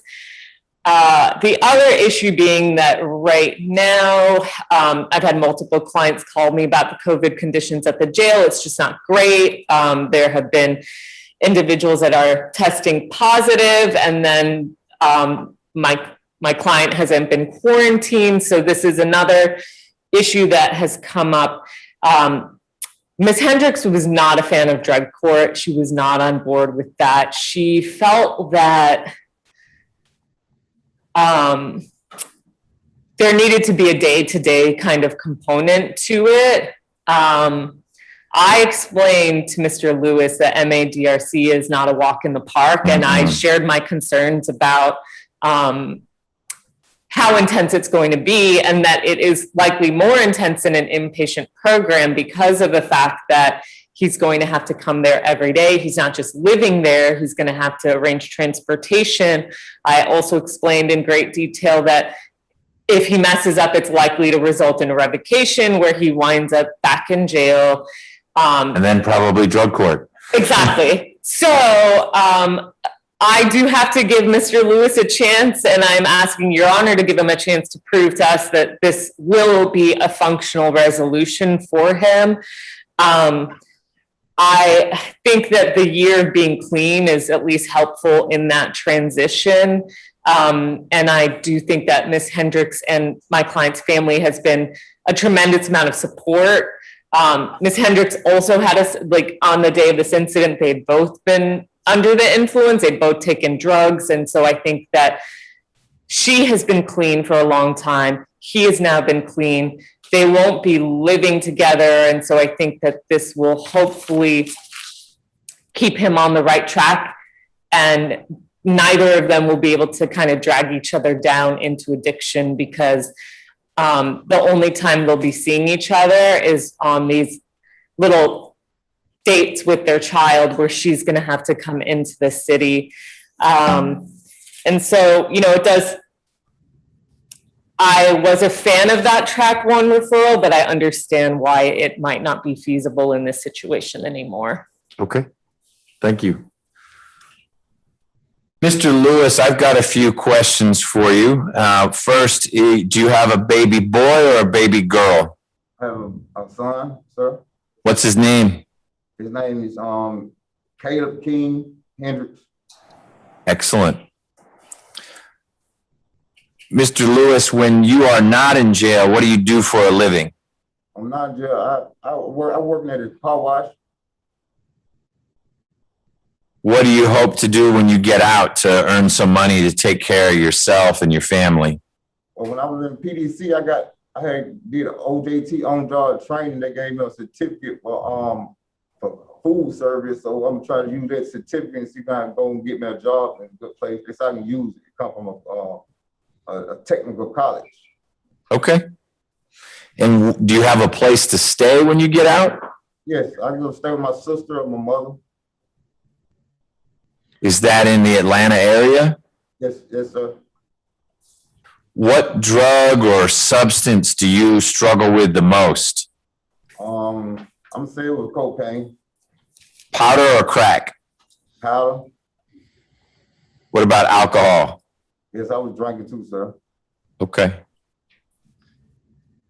So you heard Ms. Patel describe the day reporting center. It's not hard in the sense that they're going to give you math problems and you have to write papers and things like that. But it's called the day reporting center because you report there every day, not on Saturday and Sunday. But it will be a significant time commitment. How do you plan on getting from your sister's house to the day reporting center is where probation is headquartered here in Atlanta. So it's at the sort of the intersection of Memorial and is it Pryor, Chief Smith? It's at 276 Memorial. It's down near the Atlanta Detention Center. It's across the street from it. Yeah, it's downtown Atlanta. How will you be getting from your sister's house to there? Some mortar, sir. I use mortar. Okay. But you understand that it's the kind of thing, it's like a job, basically. It's training. Some of it is going to help you with substance abuse, whether it's cocaine or alcohol. That's a big component of it. But some of it is like when you were at PDC, it's job readiness.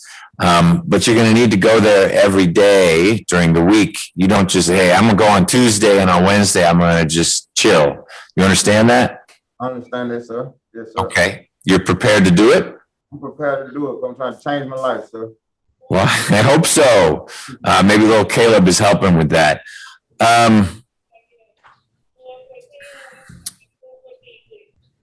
All right. And you've talked with Ms. Patel, it sounds like, about drug court as an alternative, and your preference is to go with MADRC. Yes, I'll go MADRC. Okay. Ms. Hall, you did not ask for FVIP program, Family Violence Intervention.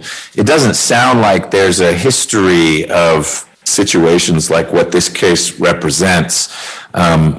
Is that one reason why you didn't ask for that as a condition? Yes, Your Honor. I spoke with her, the victim, a couple of times, and she assured me that this was the first time this had ever happened. So I don't want to put too many stipulations on top of MADRC. I think that's going to be a handful. Okay, got it. Mr. Lewis, I trust you understand that a condition of your Irwin County sentence is that you cannot go back to Osceola anytime soon. Yes, sir. They said I got to transfer my probation up here. Yep. And so when you see Ms. Hendricks and your son, that'll need to be up here. She'll need to take a trip up here, or she doesn't have to come. But if you want to see your son, you cannot go down there to get him. Someone has to bring him up here. You understand that? Yes, sir. Okay. All right. Your Honor, are we able to inquire as to his current residence? We have a residence that's located in Decatur, Georgia. I'm not sure if he's at that same location. We have 1934 2nd Avenue in Decatur. What's the address of your sister's place, Mr. Lewis? It's 1844 Venetia Drive. 1844, what's the street? Oh, Venetian? Venetia. Okay. Is there an apartment number, or it's just 1844? The house. Okay. What's the zip?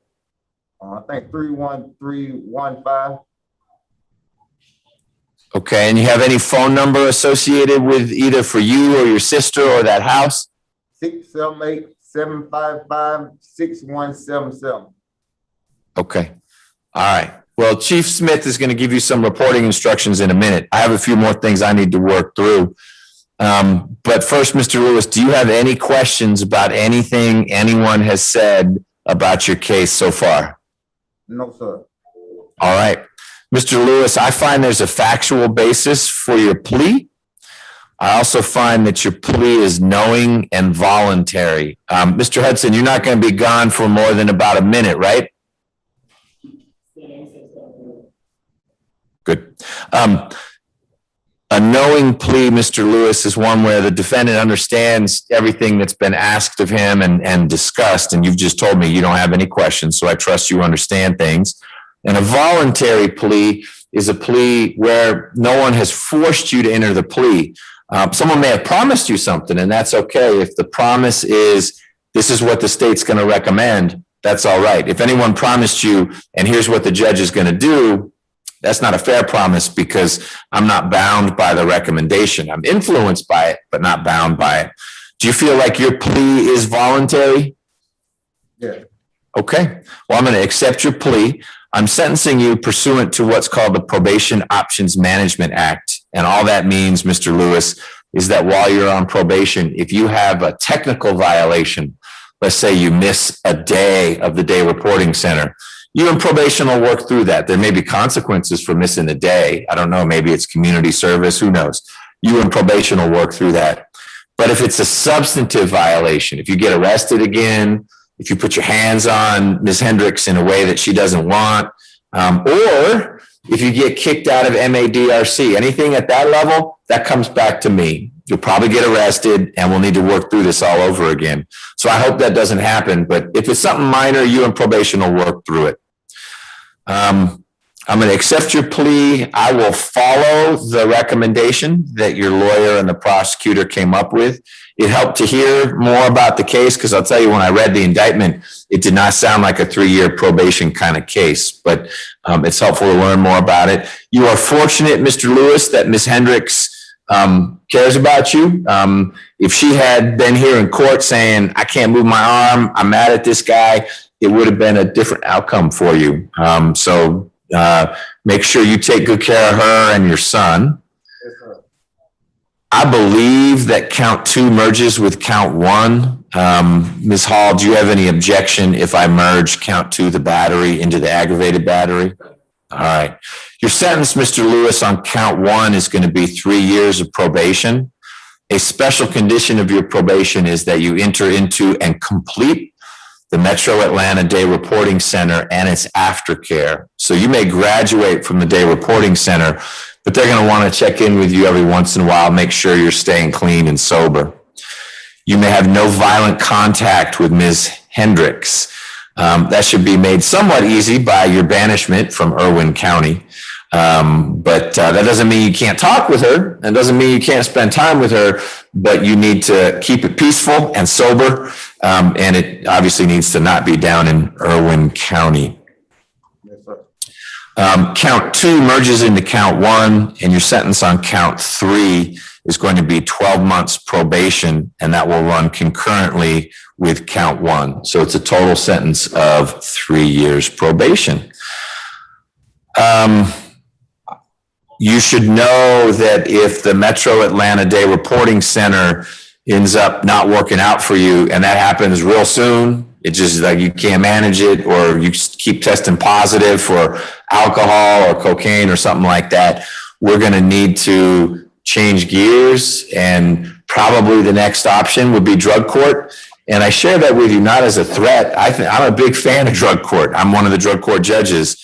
But we're going to be real serious about getting you the help you need. You cannot be a meaningful brother or father or boyfriend if you are strung out. And you know that, and you said you're ready for something new and different. And I hope you are, but we're going to be following how MADRC goes pretty closely. The last thing I think I've got has to do with signing your indictment. If you were here in court, you'd be signing the indictment yourself, but you're not. Do you authorize me to sign the indictment for you, indicating your guilty plea, Mr. Lewis? Yes, you can sign, sir. Yes. All right, Ms. Patel, may I sign for you? Yes, Your Honor. And Ms. Hall? Yes, Your Honor. All right, Ms. Hall, did you have anything else in Mr. Lewis's case? No, Your Honor. Ms. Patel? Your Honor, would you be willing to waive his fees while he's in MADRC? So what I'll do is I will waive fees for the first 6 months. Mr. Lewis, MADRC at the beginning is during the day, so it's kind of hard to work. You may be able to find some work in the evenings, but if you do well in MADRC, you progress through it, it shifts to the evening so that it doesn't interfere with a daytime job. Once you're working, you ought to be able to pay your supervision fees. And we're going to know in 6 months whether you're moving through MADRC or not. It's not that long a program. It's long, but it's not that long. And so by 6 months, you ought to be in the evening phase where you can work during the day and cover the fees. But I will waive your probation supervision fees for the first 6 months. Now, the last thing we need to do is get a reporting date from Chief Smith. He's got an address for you, 1844 Venetian Drive. He's got that phone number that ends in 6177. But he's got some information he needs to share with you. Chief Smith? Yes, Mr. Lewis, you will be needing to report to the Probation Parole Field Office, which is located at 276 Memorial Drive, Atlanta, 30303. And report to that location on August 10th at 8:00 a.m. When you arrive at that location, let them know that you've had a new sentence and that you are reporting for intake. And Mr. Lewis, you referenced this, but your probation down in Irwin County, that's all going to be you'll be supervised in one place. You're not going to need to go to Irwin County. It's all going to be coordinated through one probation officer who will be based here in Fulton County. Do you have any questions, Mr. Lewis, about anything? No, sir. Do you know where the probation office is, this description on Memorial Drive? Yes, I know right down the corner. I know where it's at, sir. Excellent. That's, other than when you get out, you sort of like kissing the earth and hugging your family, your most important date is that date at probation, because if you don't show up, they sign a warrant. Well, they send me a warrant to sign saying like, we don't even know where this guy is. It's day one and he's already skipping out. So if something comes up, you need to be calling Ms. Patel saying, I'm stuck, and she can run some interference for you, okay? Yes, sir. All right, good luck. All right, thank y'all. Thank you all. So Mr. Hudson is here. Mr. Britt, at long last, come back to the microphone for like the 6th time. Yeah, we got a joint recommendation, y'all. Great. Well, we'll get it all on the record in a minute. Okay.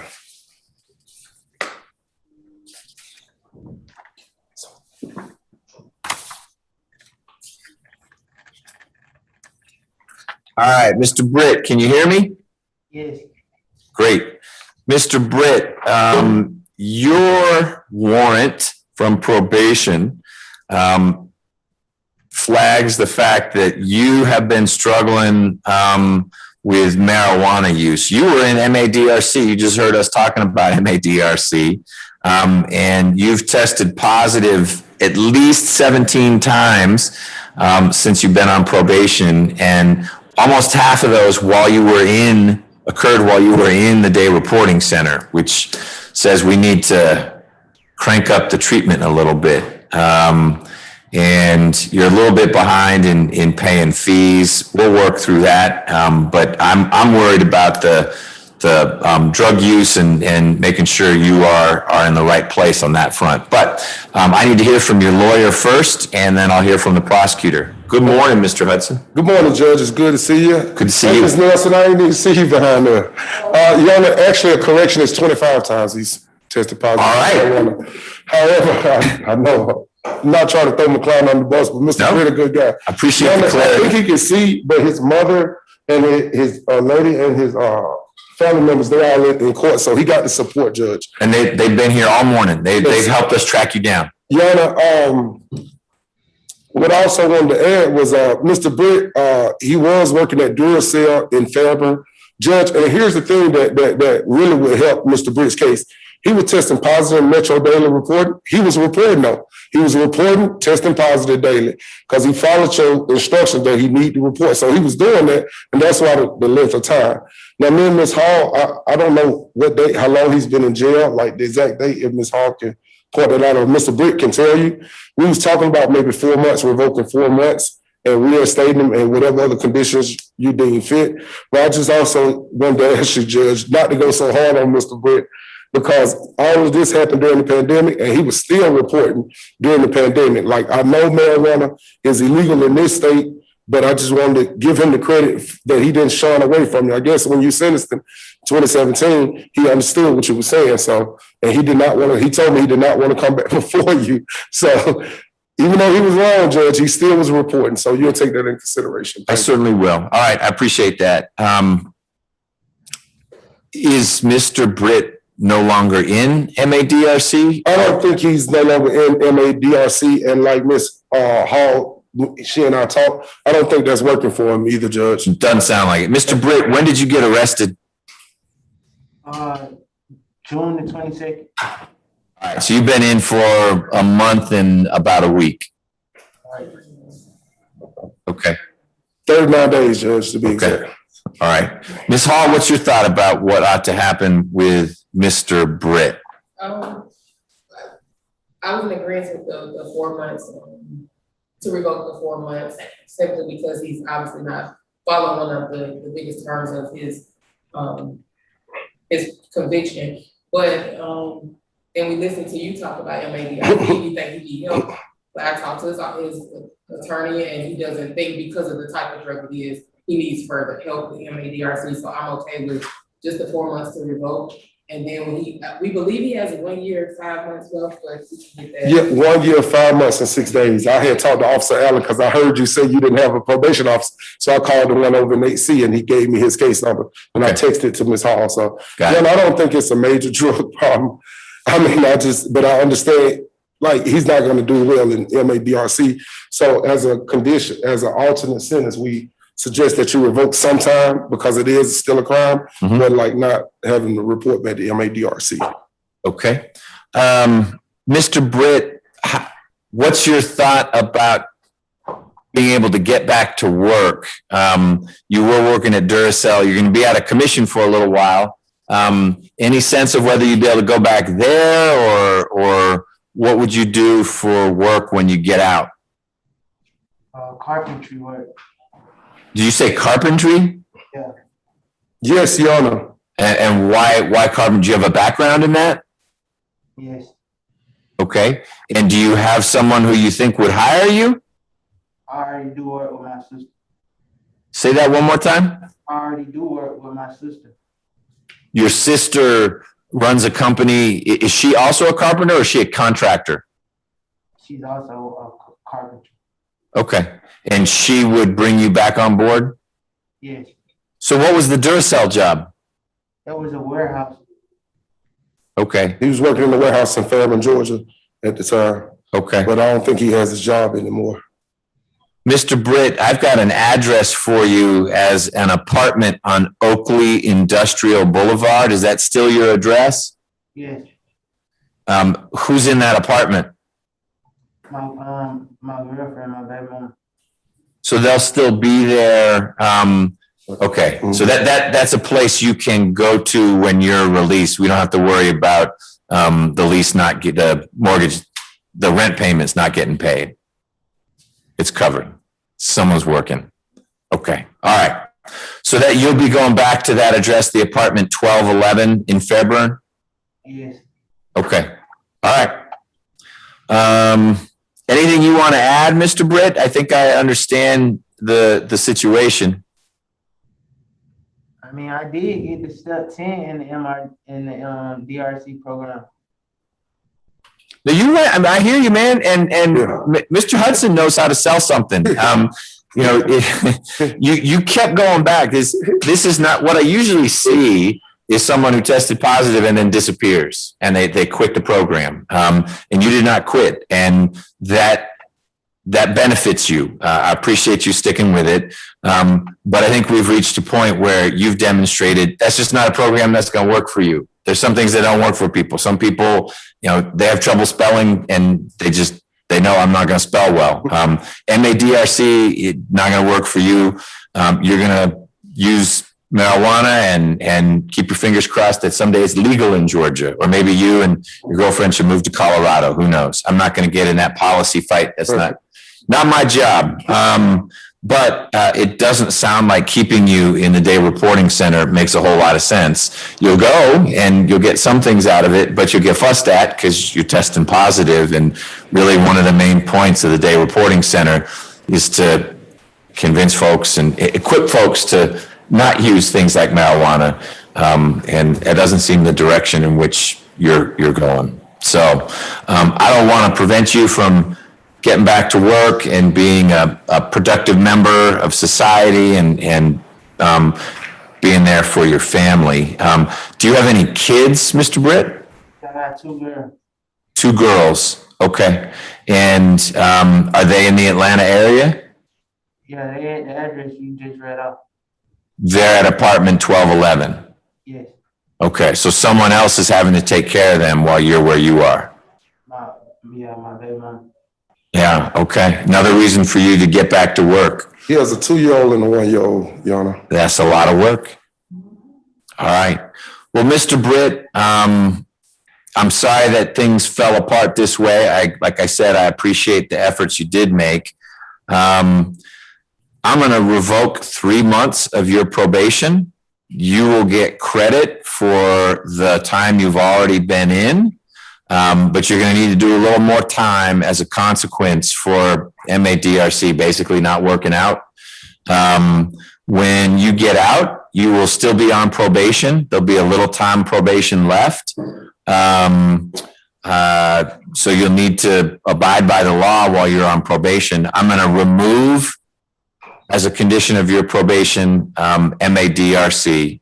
We're not going to try to force the square peg into the round hole. I will also waive your supervision fees for the first 2 months while you're out, so you can get working again and start helping shoulder some of the responsibilities of your household.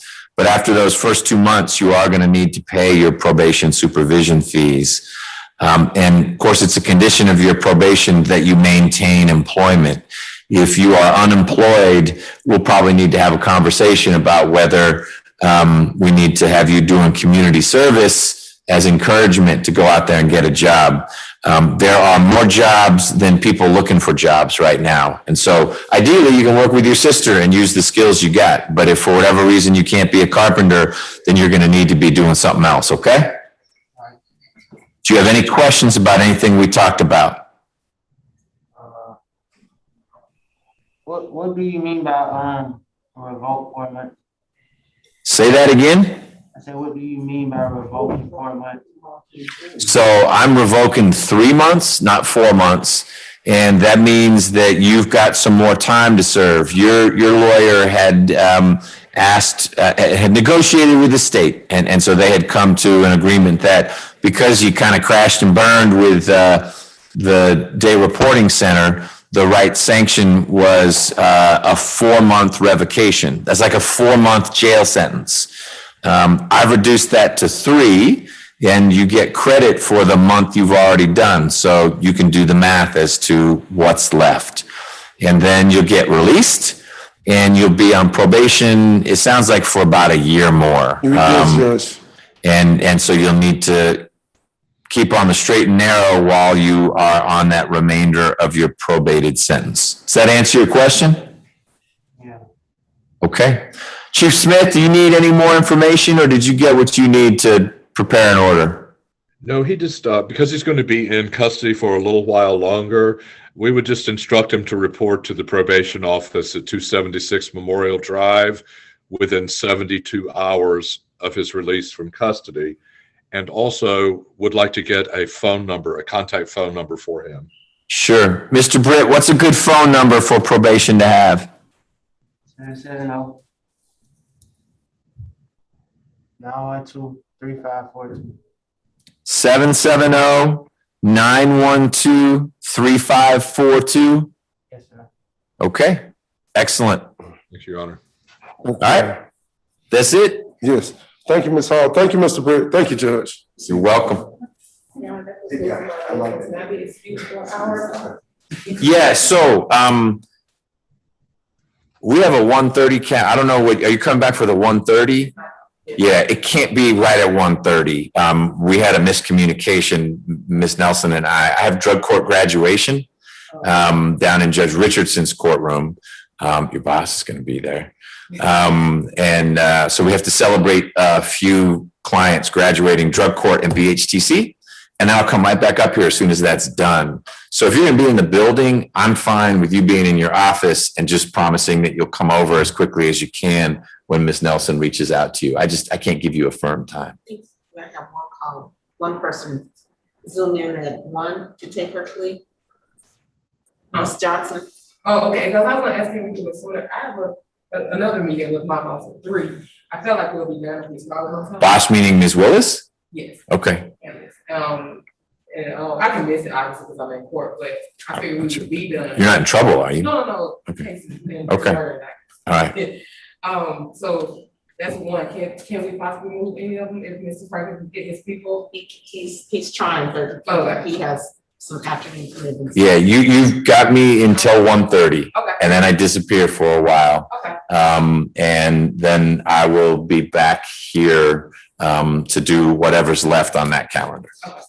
All right. So I think we're ready for Ms. Gore. Yes. All right. South Annex, you there? Patiently, sir. Thank you for being patient. I want to make sure the young lady with red hair, she's alive. The person behind you is okay? Yeah, she's good. Okay, good. Okay. All right. That's like the third time I've seen her looking like that. All right. Ms. Gore, good morning. Can you hear me? Yes, sir. Great. You are on the calendar for plea and arraignment. Ms. Primovic is handling your case for today. It's be Ms. Wood's case going forward. Is that right? Your Honor. All right. And I'm going to ask Ms. Primovic a few questions and we'll go from there. Is Ms. Gore waiving arraignment? She is, Your Honor. Okay. We are hoping to do a plea today. Miss Gore, it's Chief Smith. How much probation does she have left in Douglas County, sir? Do you know? She's on probation in Douglas. Okay, let me look at her record. Hold just one second. Thank you. The screen flips to that. I just talked to her sister and brother-in-law who take care of Miss Brown. Miss Gore, excuse me, Miss Randina Brown is her sister. And they could keep her for a little bit, but they've been supporting her and they're running out of money, and Miss Gore really needs an assistant to take her. Her sister takes her to register. Her sister takes her to probation. She's not of the cognitive ability to handle all those things. The offer is probation. She's been in custody continuously for 290 days. She got picked up for not registering over COVID. She got picked up in October on a warrant in Douglas. That got taken care of, and then she was brought here. What is the underlying? Why are we registering? A child molestation from 2003, I believe, sir. That's correct. Okay, a Georgia case or from somewhere else? Douglas, yeah, Georgia case from Douglas County. Okay. This is really the only thing she has, I believe, is that case, and then another failure to register. And then this happened over the pandemic. She and her sister thought the courthouse was shut down, et cetera. I asked for a dismissal. That was not something the state was willing to do. Miss Gore wants, obviously, to get out of jail. She's been in for a very long time. But she has only a transitional place to go, it sounds like. Yeah, and I think she's on probation. Did you find out? Yes, I see. The underlying charge, it ends 7/22 of 23. And then the most recent Douglas County case for the failure to register, it was sentenced in 2016 and it ends February 5th of 2026. Oh, okay. All right. So however one slices it, Ms. Gore is under supervision for a little more than 4.5 more years. And I wanted to know that, Your Honor, because we will be asking for time served in a suspended sentence. Mm-hmm. So that she just has to worry about one thing. But at this moment in time, Ms. Gore says that she can find a homeless shelter that is registered. I would like to have a couple weeks maybe to find, it's going to be line up some something. resources. Yeah, it's going to be difficult. I know Ms. Gore wants to plea and get out now. We went over all of her rights, all of her conversation. Miss Woods has talked to the sister and the family members as well, and I did again today. It just doesn't feel right. And maybe we can, and then if we don't have it in a month, because the sister and brother-in-law are willing, they want to help her, they're willing to continue, but it's just so difficult. And it is such a strain. So I would ask maybe for 2 weeks, Judge. Okay. But at this moment, she waives and pleads not guilty. They love their sister very much, but it's just it's a strain right now, and with COVID and everything. Sure. Ms. Gore, I'm Judge McBurney. We are meeting for the first time today. Your case has been assigned to me, and I need to be thoughtful about the best way to resolve your case. I understand very much why you would like to get out. You'd like to get out 6 months ago. and you've been at the South Annex for a long time.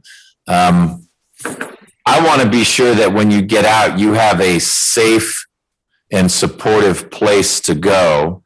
And one of the best ways I've learned how to do that is to have Ms. Primovic and Ms. Woods and their full team. They have social workers who are their colleagues, look for best options for their clients. It is often not a best option to leave the client to her own means, because you can get tripped up by folks who maybe aren't looking out for you. And so I'm concerned about where you might end up if we didn't give Ms. Primovic's team a chance to try to line something up for you. Tell me what you're thinking. Your Honor, sir, I would like to just go back and try to get myself back on my feet. I was thinking about going to Salvation Army and staying there for a while. Go get to my sister's house, stay there, get my paperwork and stuff situated, and go to the Salvation Army and put myself in Salvation Army, stay there for a while, and just to get my stuff together and everything. Okay. Do that immediately, and I'm not. I don't get in trouble, like that. It just No. And that's not anyone's concern. You are not here today because you were out hurting people or anything like that. It sounds like there was some confusion about whether you needed to follow up on your responsibility to register or not. And I'm not hearing anyone, prosecutor or defense attorney, saying, watch out, Ms. Gore is this super dangerous person.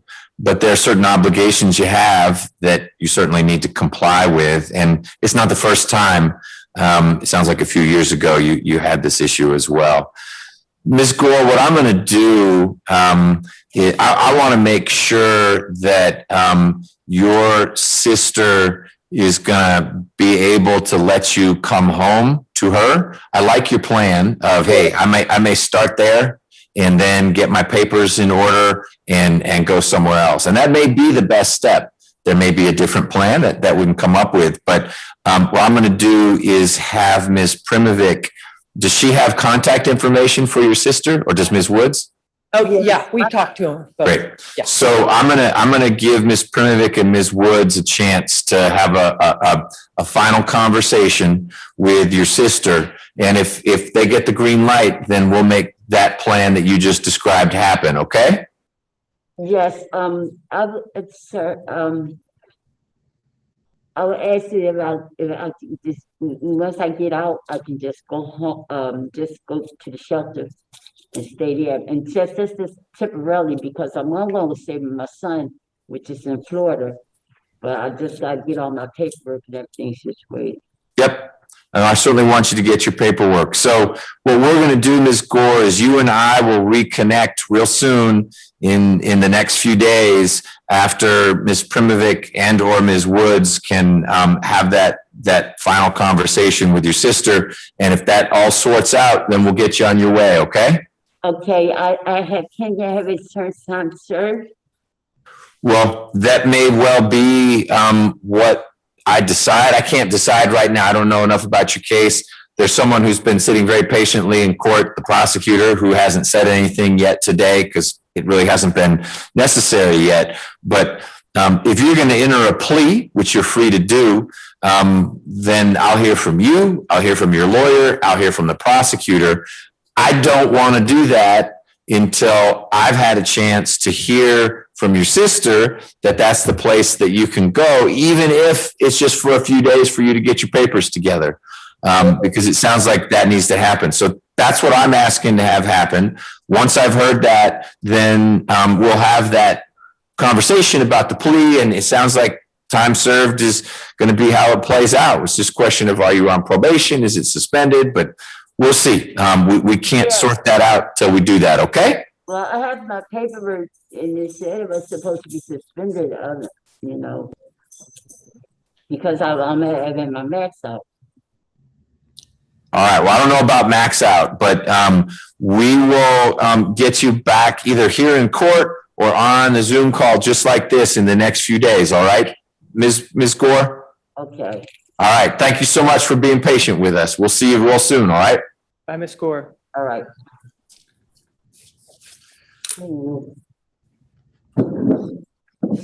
Thank you, South Annex. Where'd she go? Someone offered all of her commission. I guess she stepped back over there. She stepped out. Thank you. How you doing? She stepped out. Just have to- Okay, I have to ask, that means I would be good. there's someone from South Annex this afternoon. The court lady, when she come back. Just have a seat for my dog. Move South Annex. I gotta come back. Okay. Are you done with this, young lady? Yes, ma'am. Thank you so much. We're done with South Annex. Okay, thank you. Thank you. Judge, that concludes my business. I'll be in contact with Ms. Wood on that case. Maybe excused? Yeah, in just a second. So, And to report, and so when she come back, that's what I'm telling you, I ain't gonna take no lie. all right. You'll fill out a waiver of arraignment? Yes. Great. If you'll do that and leave that with Ms. Nelson, that will check that box. And then we'll put this back on in a couple weeks so that Ms. Woods has a chance to see what options there are. I'm better understanding the dynamic now. Yes. And it sounds like when Ms. Gore is next with us, like we virtually, it will be a plea. And we'll take that plea, state will recommend what it recommends. Doesn't sound like the world is all that far apart. And whatever is decided, Douglas is on her case for the next. Judge, Ms. Wood and I had a conversation yesterday, and that was basically the nature of it. We're not looking to tack on any significant amount, if anything at all. Yep. No, I hear you on that. I think the value that we get out of adding a couple weeks here is a chance for the PD's team to see, is there a destination we can line up? I appreciate Ms. Gore's initiative. Hey, I'm gonna go to Salvation Army, but she also could just end up in the middle of nowhere. And, Right. yeah, And her sister said she needs a baby to walk her to register. Like it's just not housing. Yeah. We need. right. And we've met people like that. And so she's got the notion, hey, Salvation Army, and then she ends up in Coweta County somewhere, and she hasn't been helped by that. Okay, great. Yes, you may go. Thank you, Judge. Needed right next door. Go for it. Appreciate it. We have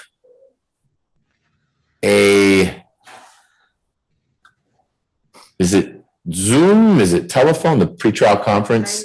Who would be where, so Okay. they can just dial in to Zoom.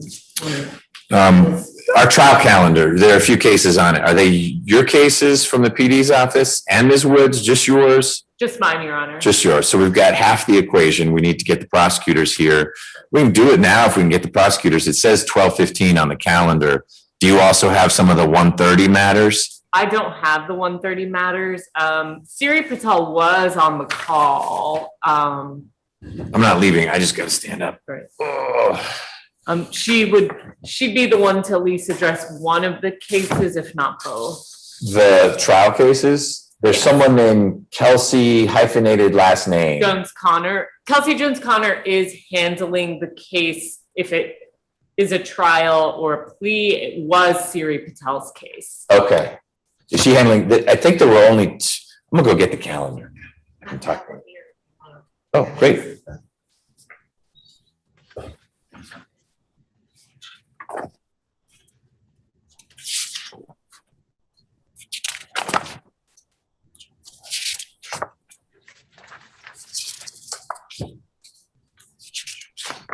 Millender cases, what the heck?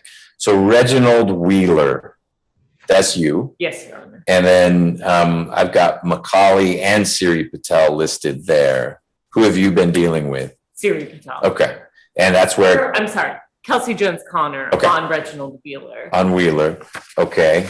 And then Mr. Buford is gonna be a plea. Then we've got Randy Manuel.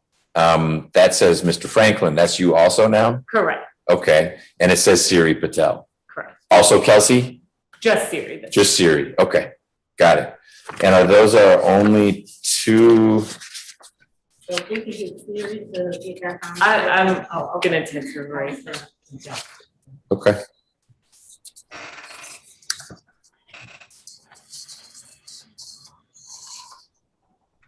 Because someone sent,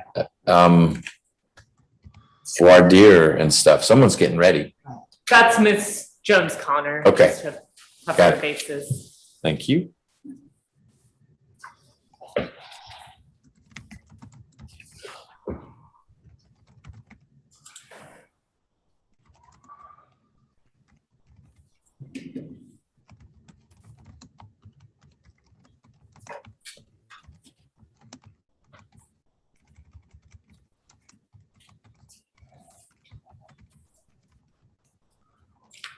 And Miss Siri Patel said that she will be joining us soon. Great.